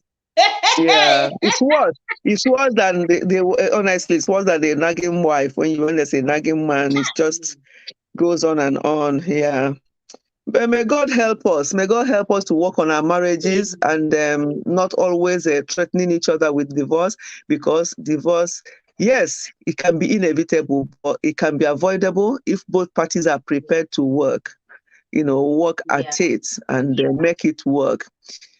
And we cannot always be And the saying, oh, because of children, children. Because, I'm yes, the putting the children. children into Yeah, consideration. yeah, yeah. But yeah, it is what it is. Sometimes it happens, and unfortunately, it does affect the children badly because they are confused. Because especially when the child is old enough to know what's going on, when they were little, they could see that they had mom and dad always there, and then suddenly they start drifting apart, and these people cannot help themselves sometimes. There's no way you can tell me that such parents will want to go into the bedroom and settle their differences without their children knowing. Some of them will just lash out in front of the children, and the children are watching all these things and internalizing them. And sometimes they behave in a certain way, and you wonder what is going on with this child. It's actually what's been happening at home and that he's displaying. Even when he gets to school, he starts hitting other children, he starts doing some things. And sometimes the teachers will now Fighting. start investigating, and then it's actually what's going on at home because that child may not even be Social old. Yeah, welfare, when they notice this, when they notice a child is always fighting or yeah, always touchy, any little thing, the child will just lash out. They start, doing private investigation, looking deep into. There's a movie I saw like that. A child was acting weird, and they started mm, monitoring. The funny thing, whenever they are coming to the house, whenever the social welfare comes to the house, they call that they are coming. You see, the parents will just pretend as if all is well. They mm. hold themselves, they smile, they laugh, they No, you put up see, a fake that's a drama deceit. in front of the Yeah, social welfare. And this that's child was dangerous. getting worse by the day until they now had Yeah. to go as undercover. Mm, So they never called again, and they started monitoring their activities. That was when they discovered that these people were actually toxic couple who will want to mm, ruin their lives, and then the child is left at their mercy. So when they mm, discover this, the government have to take that child away from them. of course, So because they're not it's what capable. a lot are They're not dealing capable. with. Yeah. Mm-mm, It's so they are sad. not. So it breaks my Mommy, thank heart you about the so children. much. Yeah.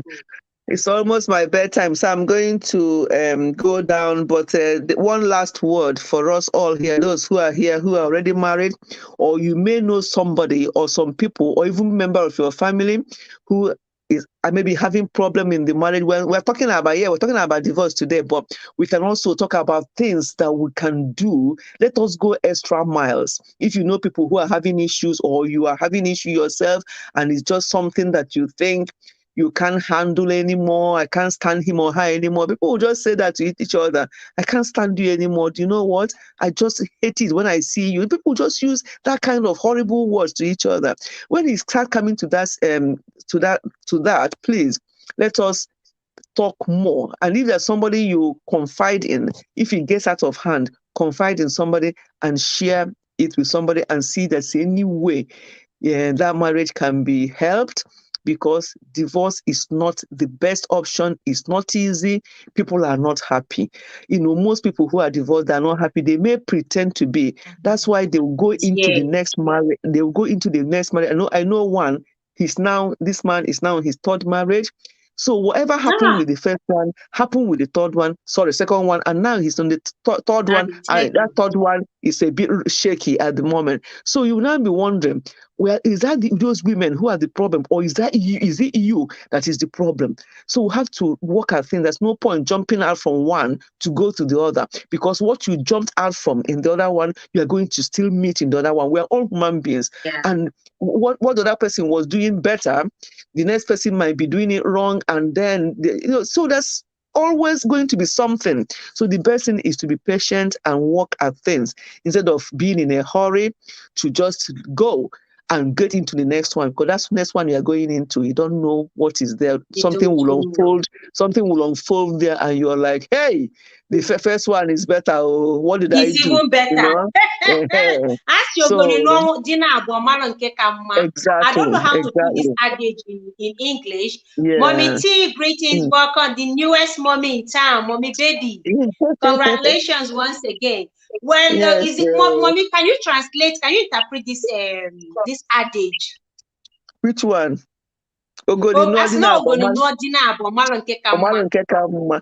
Yeah, when you it's what is ogoni anyway? Is it like a flave? That is Something even like the, a well anyway in a maybe nutshell, a wayward woman or a so, or one a wayward woman woman, who is when a stubborn. wayward woman marries two husbands, then she will now decide whether it's the first one that is better or the last one. Yeah, But most of the time, you see them regretting. Hi, my other wife is better. What did I do? And by then it's too late because you rushed out of yeah. one and you rushed into another, thinking that what are you expecting? We are all human beings, and whatever you saw that went wrong in the last one, and some of these people don't even see anything wrong in what they do themselves, either the man or the woman. It's always about the other person. And when you stop There was a looking at, lady. There was a yeah, lady that came to my life one time. This is her third marriage, and she's still mm, very bitter. yeah, And you I don't see, think this third marriage is even going to last because of the way she talks about men. And I'm wondering, yeah, you're married and you have so much bitterness in your heart against men, and you're a married woman.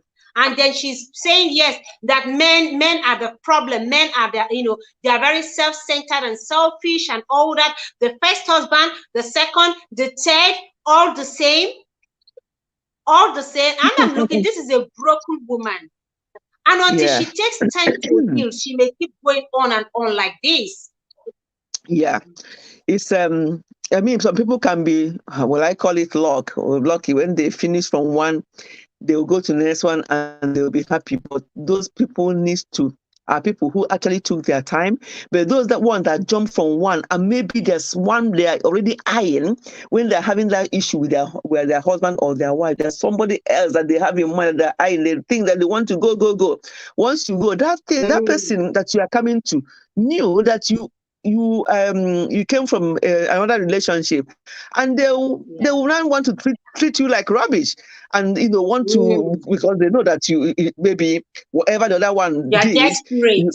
they're desperate. They can just do what they like. That's why some of these people don't last, because the other person will think we are desperate, or they might even start talking to you about the other wife. Whoa, look at you, that's how you are, that's why your other wife left you, and so it's just, let's work at things. Mommy, Let us be more patient. Let us be more patient and work at things. Initially, it can be too bad. And I've always said it, I've said it in one of my videos as well, that women, especially, let me talk about women now, women in particular who use, and men as well, who use children as a go-between, their husband or their wife, because it can be either way, behaving in a certain way, they just ignore them, and their children becomes fat. I know one that lives in America. He will now travel even to Nigeria with the children, and the wife will be like, he's taking them home, let me rest. And these children are much younger at that time. And then you just go with the children to Nigeria, and the woman will be happy where she is in America doing her own thing until they will go and spend 3 weeks in Nigeria and come back again. And you think, what kind of woman are you? So people just that kind of nonchalant attitude. If you're going to bring that kind of nonchalant attitude into marriage, you better be on your own and leave the innocent children where they are. You're going to bring that kind of nonchalant attitude into marriage, you better be on your own. Okay, there's a device on. Where they are. You're going to bring that kind of nonchalant attitude into marriage. What's happening? Okay, there's a device on. Okay, good. Welcome, dear mommy. Mommy Fechi, thank you so much. In fact, Yeah, so that's having I'm you going to on this go live down stream now. coming to give counsel and advice like this gives me joy, because you are a mother and you're speaking from the place of experience and wisdom. You see, experience is the best teacher, and you've got all the experience, and that is why I'm particularly happy, because a lot of young wives are coming to listen to you, and they are changing and they're making their marriages work. This is making marriage work. There are the marriages, even those marriages we think cannot work, can still work out if only we put in a little effort. Effort, honestly, Thank you we so don't need much. a lot, a little effort and patience with one another. And just the final thing I wanted to say is that with children, because and now I'm using myself as an example, just me and hubby in the house now. When our children plan to come, they will tell us they're coming, and we're like, oh, what do you want me to make for you? What do you want me to prepare? And they will come for the weekend or whatever, and they will go again. That's the joy of it. And it's just two of us. How we started in the beginning, that's how we're ending now. Obviously, even when grandchildren come, it will just be a visit still. Now we're expecting our first one. And it's going to be a visit, or we go and visit, and it's still going to be two of us. So you can imagine if you don't get on, because we are using children as a go between. You're like, I'll take my children to Nigeria. You can stay there, and I will be there for 3 weeks. Those children will grow and go. No matter how close you are with your children, they will become, unless you don't want them to live their normal lives, and you cannot not be a happy parent if your children are not happy wherever they are. So our priority is to make sure that we raise children who will become independent and happy and look back and say, thank God I have parents like this. And then both of you will enjoy your old age. There's nothing that ages one so much or causes heart conditions, people developing health condition. You wonder what is, there's nothing. It's just because they're so unhappy, because they're not fulfilled. And when I talk about fulfillment, I'm not talking about money. You may have just the barest minimum and you're so happy. And people will see you and wish to be like you because they think you have it all, but you don't. It's just that you chose to live your life like that because you know what you actually want in life and you know what you want in marriage. So let us work harder. Let us do what we can, initially, and don't use the children as a go-between because they will grow and gone and it will still be two of you. Thank you, everyone. I need to go down Thank now. you so much. Okay. Thank you, Okay. mommy. Thank you, Busuma. Thank Mommy, I you. don't know if you know Busuma Barrier. She is No. here. Busuma, you don't know her. Okay. Busuma, please connect to mommy, and I'm sure Okay. She's she's a gonna connect YouTuber. with you back. Okay. Busuma, please Yeah, get in touch. Yeah, connect. I don't think I've seen that name before. yeah. But I Yeah. think you have every other person in the chat here. And Yes, I please, think I do. guys, Yeah. yeah, yeah. Mm. Thank you Greetings, so much. everyone. Okay. Thank you. Greetings, Yes. Okay, everyone. mommy, good night. Yeah, good night, mommy Listen, Fechi. let me, sorry, No, let not me see you, what not you, Nancy, Busuma. Nancy Lisha said, so Mommy Fetch, one day my kids will grow. They will stay with you. Don't worry. They will stay with you. Of course. And they grow so quick. Even my youngest one, who is now in his mid-20s, I'm like, looking back, I can remember what happened 20 something years ago when he was born. It was just like yesterday. But he's grown and gone. So Nancy, just enjoy them while you have them. They are going to grow so quick and they'll be grown and gone. So start getting used to it now. Thank Okay, you. then everyone, good night. Bye-bye. Busuma Barrier. Oh my God, just queen. Thank you for having me, Mommy Ifechi family. Thank you. She's been an amazing mom, to be honest.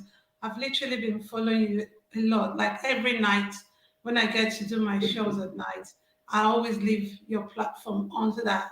I can really be inspired.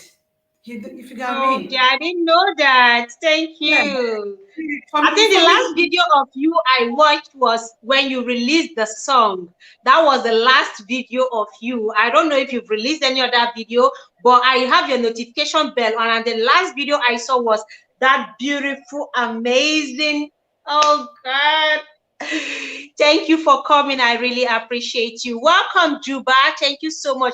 And Mommy Fechi, thank you so much. You have been so amazing. You are a blessing to us here on White Street.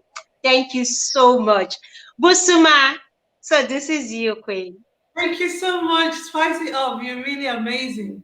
You're a star. To be honest, for me to be on your platform at this hour of the night, I would say it's a privilege because I'm one person you won't really see this time. You know what I mean? Like, if I'm not Thank invited, it's hard you. to get to see me. Oh, so don't Thank worry, it's you. fine. You, Thank you.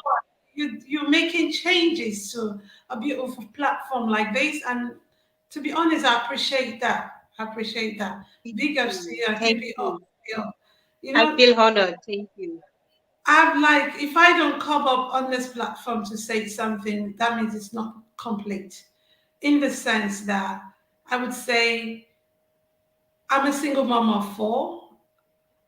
I've never been married, but I've been in a long-term relationship. And I've seen how divorce has really affected kids. But you see, the thing is what you impact into your kids, that's what they give to you back. I never knew. But you see, divorce can be very difficult and also very painful thing. But if I use my own as an example, because I really want to come out for you lot to see me that it didn't happen to anybody, but it happened to me. If you know what I mean? Of which my last 2 are twins. And when I separated from my partner, I had them 4 under 5. That is to say that my first was 3, the middle one was 1, and the twins were like months, almost 1, if I'd say that. It was difficult. Thank God I wasn't married, if I'm going to say that. But being in a long-term relationship, I would say to you, Lord, that what I gained is what I'm using to work with now. He never got married to me out of his own selfish ambition, if I'm going to say that. But for me, moving on has brought me to a stage of me raising my kids to the way I want them to grow. Now, when my separation did occurred, I didn't pass down to my kids. But I don't know how it worked. Probably because I didn't grow up back home that much. Maybe that affected it somehow. But because I grew up here and I see a lot of people how they like bring up their kids together and things like that. So I tried my best to like impact that kind of love into my kids, if you get what I mean. But you see, one thing about separation and divorce is one of the most difficult, agony, pain you can literally like sit down and kind of talk about. I see myself in like, okay, when I met my partner at that time, the sweet talks. When I met my partner at that time, it said all sorts. But after 5 years, things change. Things come to reality. Now, even if you're so determined to make it work, what if it's not meant for you? What are you going to do It's not about it? meant to be. It's not meant to be. And what if you put everything you've got, like you determined to make it work, and still it's not working? You put in your best. It's very difficult when you put in a lot. When you listen to the advice, it's going to get better. It would get better. And you keep believing that it should. It would. But because the other person is not coming on the same side of which you're saying things, it makes it worse. And this can happen to like both. It can be on the male side, it can be on the female part. But when you have kids, it's very, very difficult. Very My difficult. my last 2 that are twins now are now 5 plus. So you can imagine how I've been able to raise them up. Not all by myself, with the help of God and also to the system of here in the You UK. are amazing. Like I never knew you have been doing this all by yourself. You are one strong woman. God. And I'm still on it. I'm really, really still on it. Now, in my process of raising my kids, now they're 5 plus. If I tell you the kind of love they give to me back, they have never seen me with any man like hugging, kissing, but my boys, because I've got 3 boys and a girl, will hold me and the kiss like a peck, if I've used that word, for good 5 minutes. They're still there. They're still holding me like this. And I'm like, but these You're kids, gonna how? make me cry. I'm You're gonna make sorry. me teary. Sorry. I'm sorry. I just want to encourage every single mom out there. You can be the best that you want, and also for your kids. It's hard to be separated. It's hard to be single. Don't look at me and think, oh, maybe it's because she's in the UK. Listen, I had me twins, like, I didn't have nobody to help me. I was on stitches. You know what I mean? Like, I had them through C-section. I was on stitches. I had to start doing what I call 6 to 6. Wake up 6 a.m. and also do the pressing of the body or whatsoever, massaging at 6 p.m. as well. So I was literally doing this, but I strived.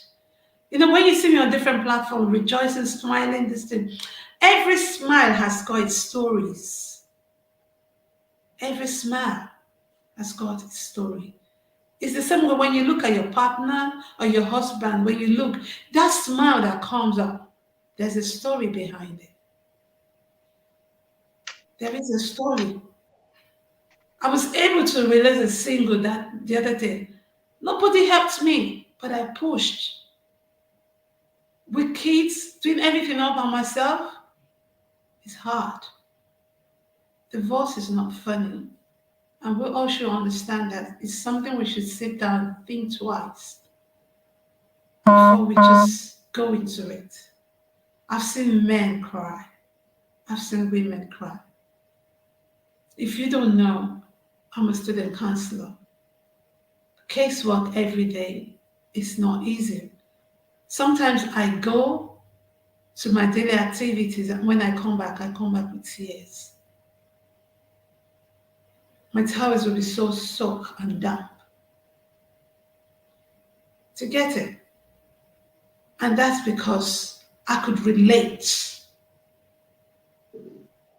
That's because I could really understand the burning part of it.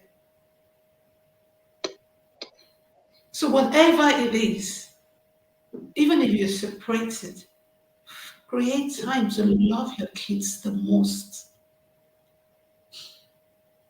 Create time. Even if your partner, you can still say hi, hello, be friends from a distance. Because even you're keeping that grudges. Even when I left my partner, I didn't talk to him for a very long time. But people advised me. And I took that advice because in my heart, I know that in the process of me raising my kids, forgiveness will be involved. So instead of me waiting till that future time, I could perhaps just forgive. We could be friends, but still move on. But that's what I did. But it's very hard to let go. But you have to learn to understand that healing is a therapy from the mind. You have to understand that. So don't hurt yourself just because you had them bad days that you had to slam the door. You had them bad days that you had to throw the cheese. You had them bad days that you had to like jump off the window. For all God, our days. We all have our days for some reason. My separating from my partner is not because I wasn't doing well, or maybe my sex drive wasn't. If you ask what's my sex drive, I'm going to say to you maybe 9.5. If you ask me what's my level of cooking and stuff like that, I may not be the perfect, but if you know I'm me, giving you 10 over 10 on that. 10 over 10 because I have seen, even if I haven't tasted, I have seen it. Lucy Chioma, thank you so much for coming. Juba, thank you so much. Please, guys, kindly thumbs up, okay? We are still here. And seriously, I'm just amazed at this strong queen talking right now. Seriously, I'll give you 10 over 10 on your cooking. Go on, please. That's why you can't do, no matter what you do, if it's not meant to work, it won't work. It won't work. There's no fuss about it. There's no cause of alarm whatsoever. If it's not meant to be, it won't be. Just accept it. And the process of you accepting, trust me, you will find a way out and be happy. Today, when I look at myself and my kids, I'm super excited because I sat down to like raise these kids Because what I'm getting from them now, I'm like, wow, whoa, wow. If I say to my kids, tidy up time, I don't even get to do much in this house. I live in a 5-bed house. The living room, the dining, the kitchen, the storage, the laundry room.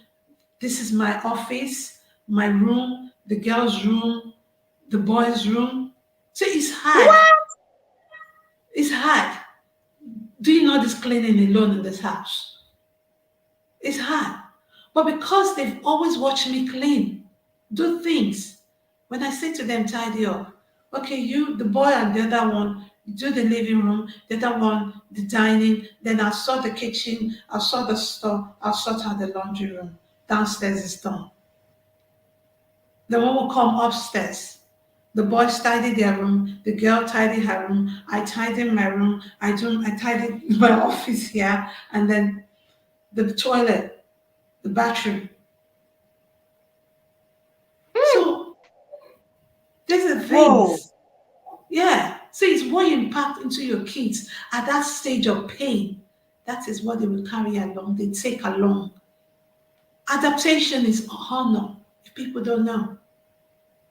It's what you adapt that you impact. Because if you don't adapt, you can impact. So if you adapt good things, you impact good things. I know it's so Yes. hard and painful. Guys, if you've not heard about Busama Baria, just go to Busama Baria on YouTube. Scroll down, you will see I had a video, one I did, how I survived mental illness, depression, I'm just anxiety. looking at you and I'm wondering, like, is this the same woman talking here right now? Like, the same woman. And I just want to, how did you survive it? Like, how were you able to do this all by yourself That's the thing. That's why I said without letting it affect your children, that's the without thing. letting it read them, affect their mental health? There you go. But every now and then you see me on different platform. I'm always super excited, raising the roof. But I've got issues. I've got issues. I've got issues.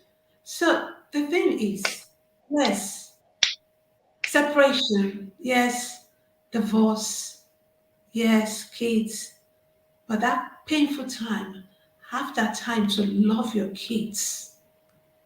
As I'm talking to you, yeah, I'm not seeing no one at the moment. I've been on my own for years. It's not that guys don't ask me out, but I choose to celebrate myself while I'm healing. Mm, very important. Yeah, Very important. Very important. So you'll be able to make a rational decision devoid of any emotional pain. that's what it means. That's what it means. So when you don't adapt to things that can really relate or motivate or inspire you, for some reason you remain at that level of nagging, at that level of cursing, at that level of pain. But when you start adapting into things that inspire you, adapting into things that gives you the grace, then you know that them cursing things are not worth it. They're not worth it. Because the reason so many children are suffering in a home whereby there's separation and divorce is because the both parents think about their own emotional feelings and leaving the kids to be alone. My partner doesn't know, he's not aware by emotions. He's them kind of African man. What's Typical that? of them. You know what I mean? Yeah, so you won't understand that basic. But me as the mom, probably because I grew up here somehow, maybe that's why I'm having that. But if you really ask me, not everybody can key into that sort of healing. But Not that's why I everyone. decided to come and show you guys how me myself, so that you all can see. Because I believe that when you guys see people like me doing it, you will understand the fact that It's been a grace, and it's what impacting You know, you. some women get drowned into their pain, their sorrow, their emotion, and they forget about their children completely. They don't even remember that they have children who are equally dealing with the pain of separation or divorce. They are so engrossed in their bitterness and their anger that they don't even pay attention to how these children are faring or how they are growing up, their mindset, their mental health, if they're slipping into depression. They don't But care. I'm seeing a woman who has decided to focus on herself, loving herself, and loving her children. Now, when people talk about divorce, you know, like I said, when it becomes inevitable, why not go for it? That's Believe it. me, when it's inevitable, go for it. But why going for it? Don't lose yourself. Don't allow the pain, the anger, and bitterness to consume you and burn you out. Whenever you touch anything, that thing turns to ashes. You meet any man, you destroy his life. You meet any woman as a divorced man, you ruin her life because of so much negativity inside. And the children That's are the worst hit at the end of the day. And then you see them roaming around, being a nuisance, or they're out of control. Nobody is really paying attention, not the woman. Even when you have sole custody, you can't even raise them, you can't take care of them, yet you fight tooth and nail to get sole custody of those children. You drag everything in court, and when you have them, what do you do with them? that's it. What do you do with them? I mean, it's taken me a lot. There are times whereby I remember my early stages, yeah, of pain. One of my greatest point was at that time was I don't want my children to see me cry. Hmm. Yeah, I hated every cry from them. I'm just saying this open so that anybody who is a single parent or who is going through divorce, don't worry. All you just need is have time for your kids. Focus on your kids first. Give them that love so that it doesn't look as if they miss anybody. So that it doesn't look as if they miss anything. To get it. Because during my pain, my crying days or my pain days, if I'm going to say that, I would want Yeah. something to grip. Just when you're in pain, you want to grip something. It's like a woman who's in labor or something like that. So you need something to grip. What's this guy done to me? Why me? Especially ladies that are much, much better off doing well before they, get married to most of these men, and the men bring them down to zero, To zero. 0.00000. How do To they cope? start all over again. So there's a lot in it. And before you start, doing the divorce thing, there should be a sit down think about it. I've not come so that you guys can see my face. I've added weight because I said to myself, I really want to add weight this time around. I didn't even notice that. I want to enjoy There was myself. no changes. All I see is a beautiful queen here. All I see is Thank a you. beautiful queen here with her Thank you. lovely smiles. You don't look an inch of what you've been through. You don't look it at all. You Just don't have to. look it. And there are a lot of strong women out there like that. You see them, they stay strong, they held on to strength from God. And you see them pushing through. There are some women, when I listen to their story, I just tell myself, are you sure you would have been able to pass through this and I went, survive it? I went to a place today, yeah? Very beautiful place. I mean, really, really beautiful. But guess what, guys? Everyone. I was the only one single. Everyone came with their partner. And that place is such a place, quiet and preserved place. It's this kind of place whereby partners or couples do take a walk, or with their dog. To get Like it. a romantic workplace like that. Yeah. Beautiful plant, flowers, some artistic artwork there. And I was like, come on, B, you know what? What if somebody just walk up to me and said, can we walk together? Can I walk along with you? I would say yes. Of course. I would It's say your yes. life. You saying yes to walk with someone doesn't mean any other, it doesn't mean anything. Because the place was so beautiful. When I look to my front, you always see beautiful couples. And everybody like looking at me. Am I the only one? Is she with someone? You know what I mean? And I was even the only black there. But you wanted to take yourself out. You wanted to give yourself that treat. Exactly. I sat down. When I came back home, I sat there, I said, I never knew there were such beautiful places like this. So the thing is, if you don't adapt to good things, you can't think good. It's just as simple as that. Just as simple as that. That's why I say adaptation is honor. Because it's what you adapt. That's what you impart. So if you're adapting into a system whereby you're fighting, you're cursing, you're raising this, that, obviously that's what the kids are going to take. That's what you're going to pass on to them. But me, when I come to first thing, I just get me a cup of tea, just relax my mind. You know, the kids already know.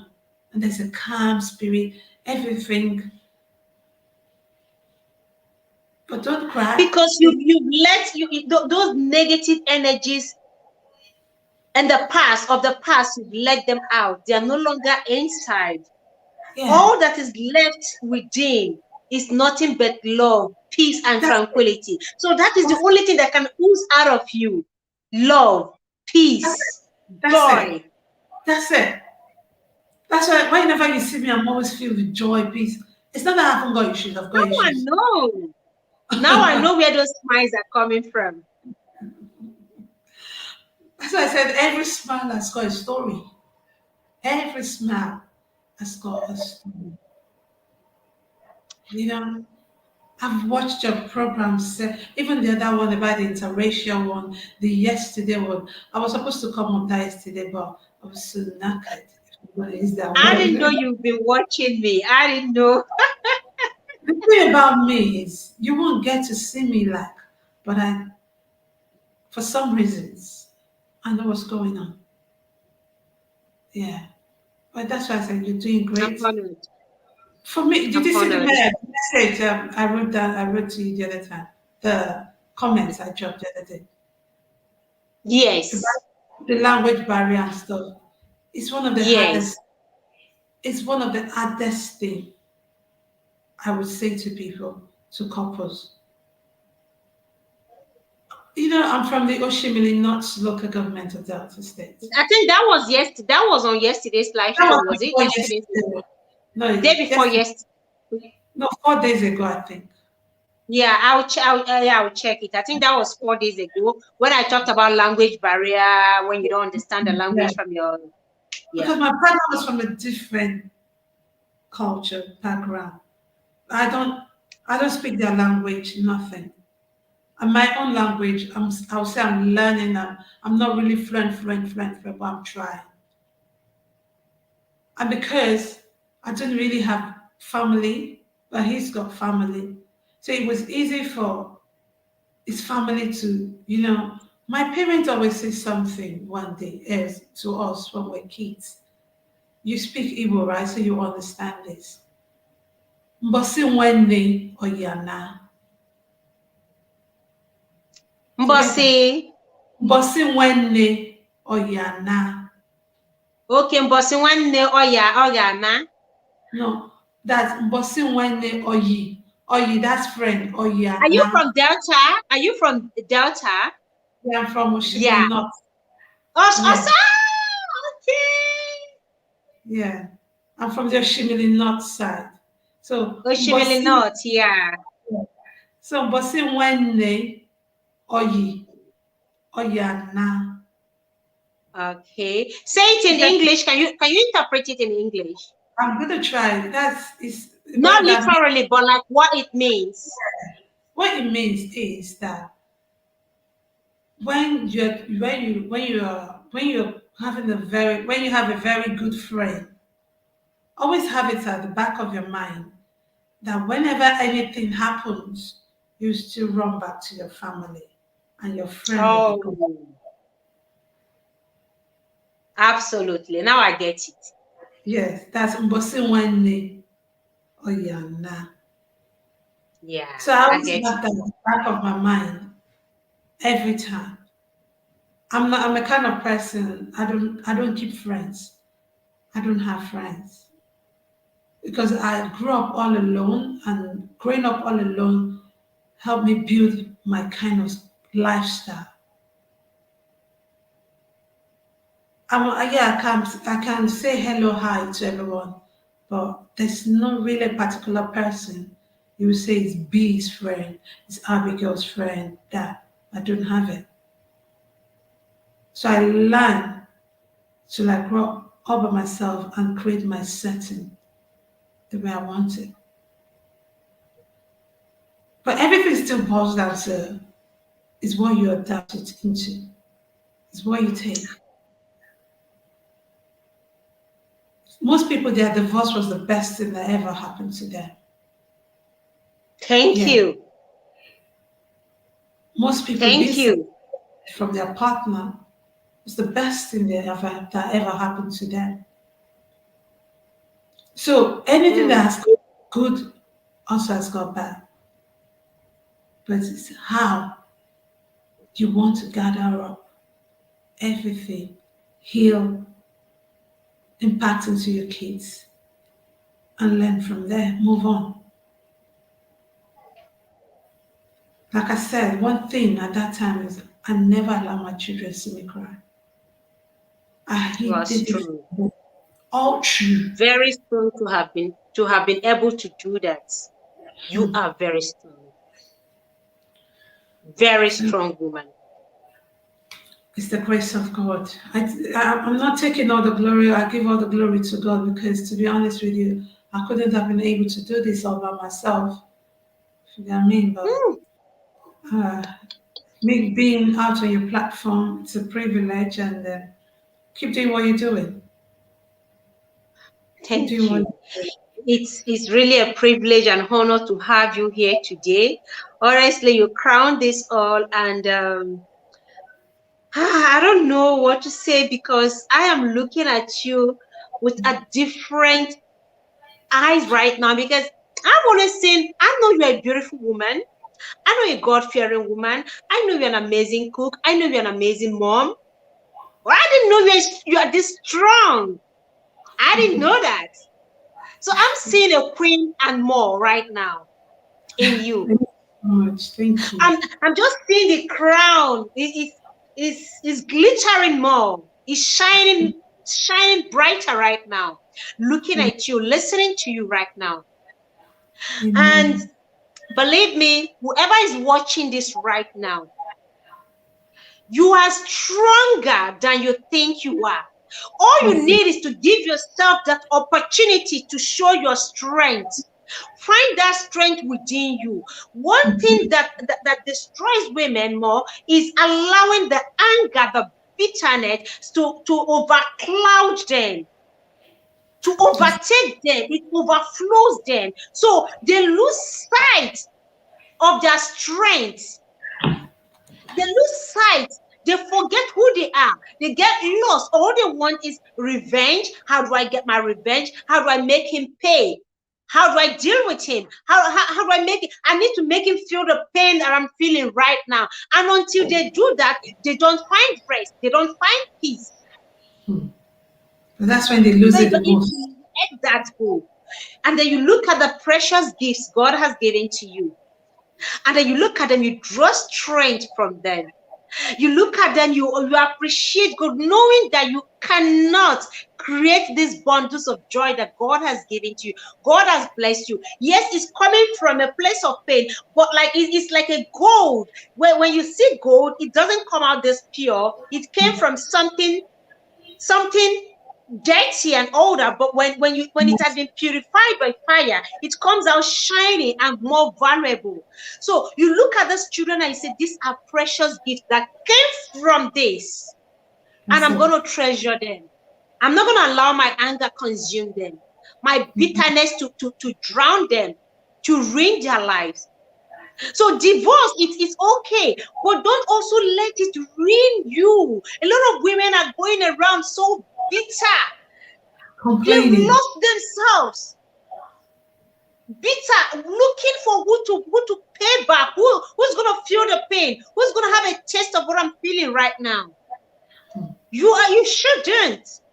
Same thing goes for the men. You see them ruining every woman they meet. They make women fall in love with them, and they just leave her hanging there, draining her completely. Some keep carrying this baggage from one relationship to the other, from one marriages to the other. I've seen people get married, divorce, and then get married. They're kind of like, hey, chill, take a break.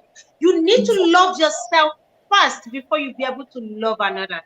I was saying this in Coach Mary Ma's live stream. I said, you need to love yourself. You can't give what you don't have. That's all. Love comes from within. Until you learn, value yourself, appreciate who you are, you cannot appreciate another. You can't love another. That's it. So all this pain and bitterness have to go. You sit down and then you let them go. You purge yourself of all the anger, all the pain, all the bitterness. You purge everything out, and then you find yourself as a new being. So when you meet someone else, you're able to embrace them in all totality, like with love, pure love. Yeah. It's when So you wait. woman of God, you are blessed. Amen. You are blessed. That's all I want to say to you tonight. You are blessed and an inspiration. God, anybody watching, this is a woman like you. Look at her and draw strength. Find strength. Look at this woman. If you have watched up to this very moment, look at this woman and draw strength from her testimony. It's not easy. She's not allowing the pain to hold her back. She just released an album. I was watching it the other day. I was like, whoa. I can see peace all around you. Who would have thought? Who would have known? Nobody. That you've passed through fire and you came out unhurt. That's the thing. Didn't let it burn you. So, just ladies and gentlemen watching, yes, if divorce becomes inevitable, go take it. But do well not to focus on your children. That's the main thing. Focus on them. Thank you so much, Queen. Thank you all for having me. I really do appreciate you. You guys are amazing. God bless you. God bless you. We're drawing the curtain here. God bless you. Be so amazing. Welcome. Kisses to the children and hugs to them. Give them a bear hug for me. Bear hug. Bear hug. They have an auntie here who loves them so much. Thank you so much. I love you guys. Wow, that was the one. You are loved. God bless you. Thank you. Bye. You are loved. Good night. Good night. Good night. Thank you. Whoa, guys. Whoa. My God. My God. I have met strong women, but I'm meeting a stronger woman today. Busuma, you are a strong woman. And my love for you has just gone, I'm seeing a queen and more. A strong woman. You can do it. You can do it. You can do it. You can fight this. That pain that is killing you right now, you can fight it off. You can face that. Look at those children God has given to you. Focus on them. Think about them. How would you want them to grow up? Would you want them to be happy to see them broken? How would you want to see them in the next couple of years? It's no fault of theirs that you're having this crisis. It's no fault of theirs that your marriage is broken. It's no fault of theirs that it didn't work out. Neither is it for any fault of theirs that they came into this world or found themselves in your home. They never asked to be born, but you brought them into this world anyway. That is the reason why you have to look at them and focus, put that energy into raising them to be better kids, better human beings.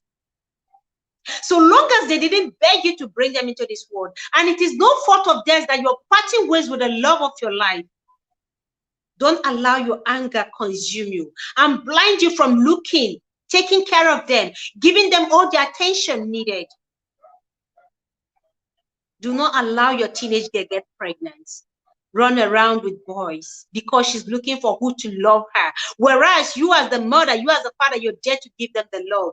But they're out there just looking for validation, looking for who to love them. When you can, give them the love and the attention. Or is it your boys? Retrace your step. It's time for you to go back to the drawing board. Sit down and think this thing through. And let love conquer all the pain, the anger, and the bitterness you feel. Thank you so much for having me. God bless you richly. God bless you, Queen. God bless you. So with that, I leave you guys. There is nothing much to say again. Mommy Fechi has been here. Oyoyo's word has been here. Busuma Baria has been here. Amazing women have given their thoughts, their advice, their counsel. And for everyone in the chat here, thank you so much for being patient with us up to this very moment. God bless you. Have an amazing night rest.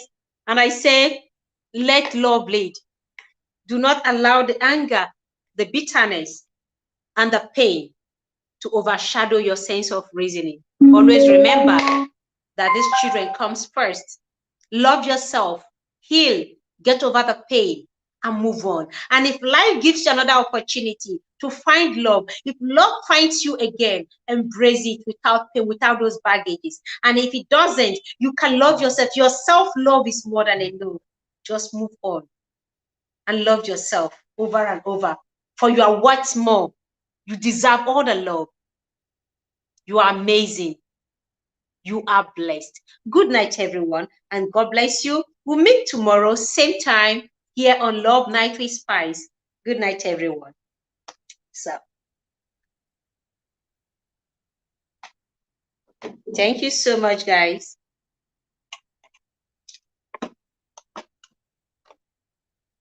Yeah, bye. My music is not playing. I guess there's no dancing time tonight. Bye, everyone. Good night.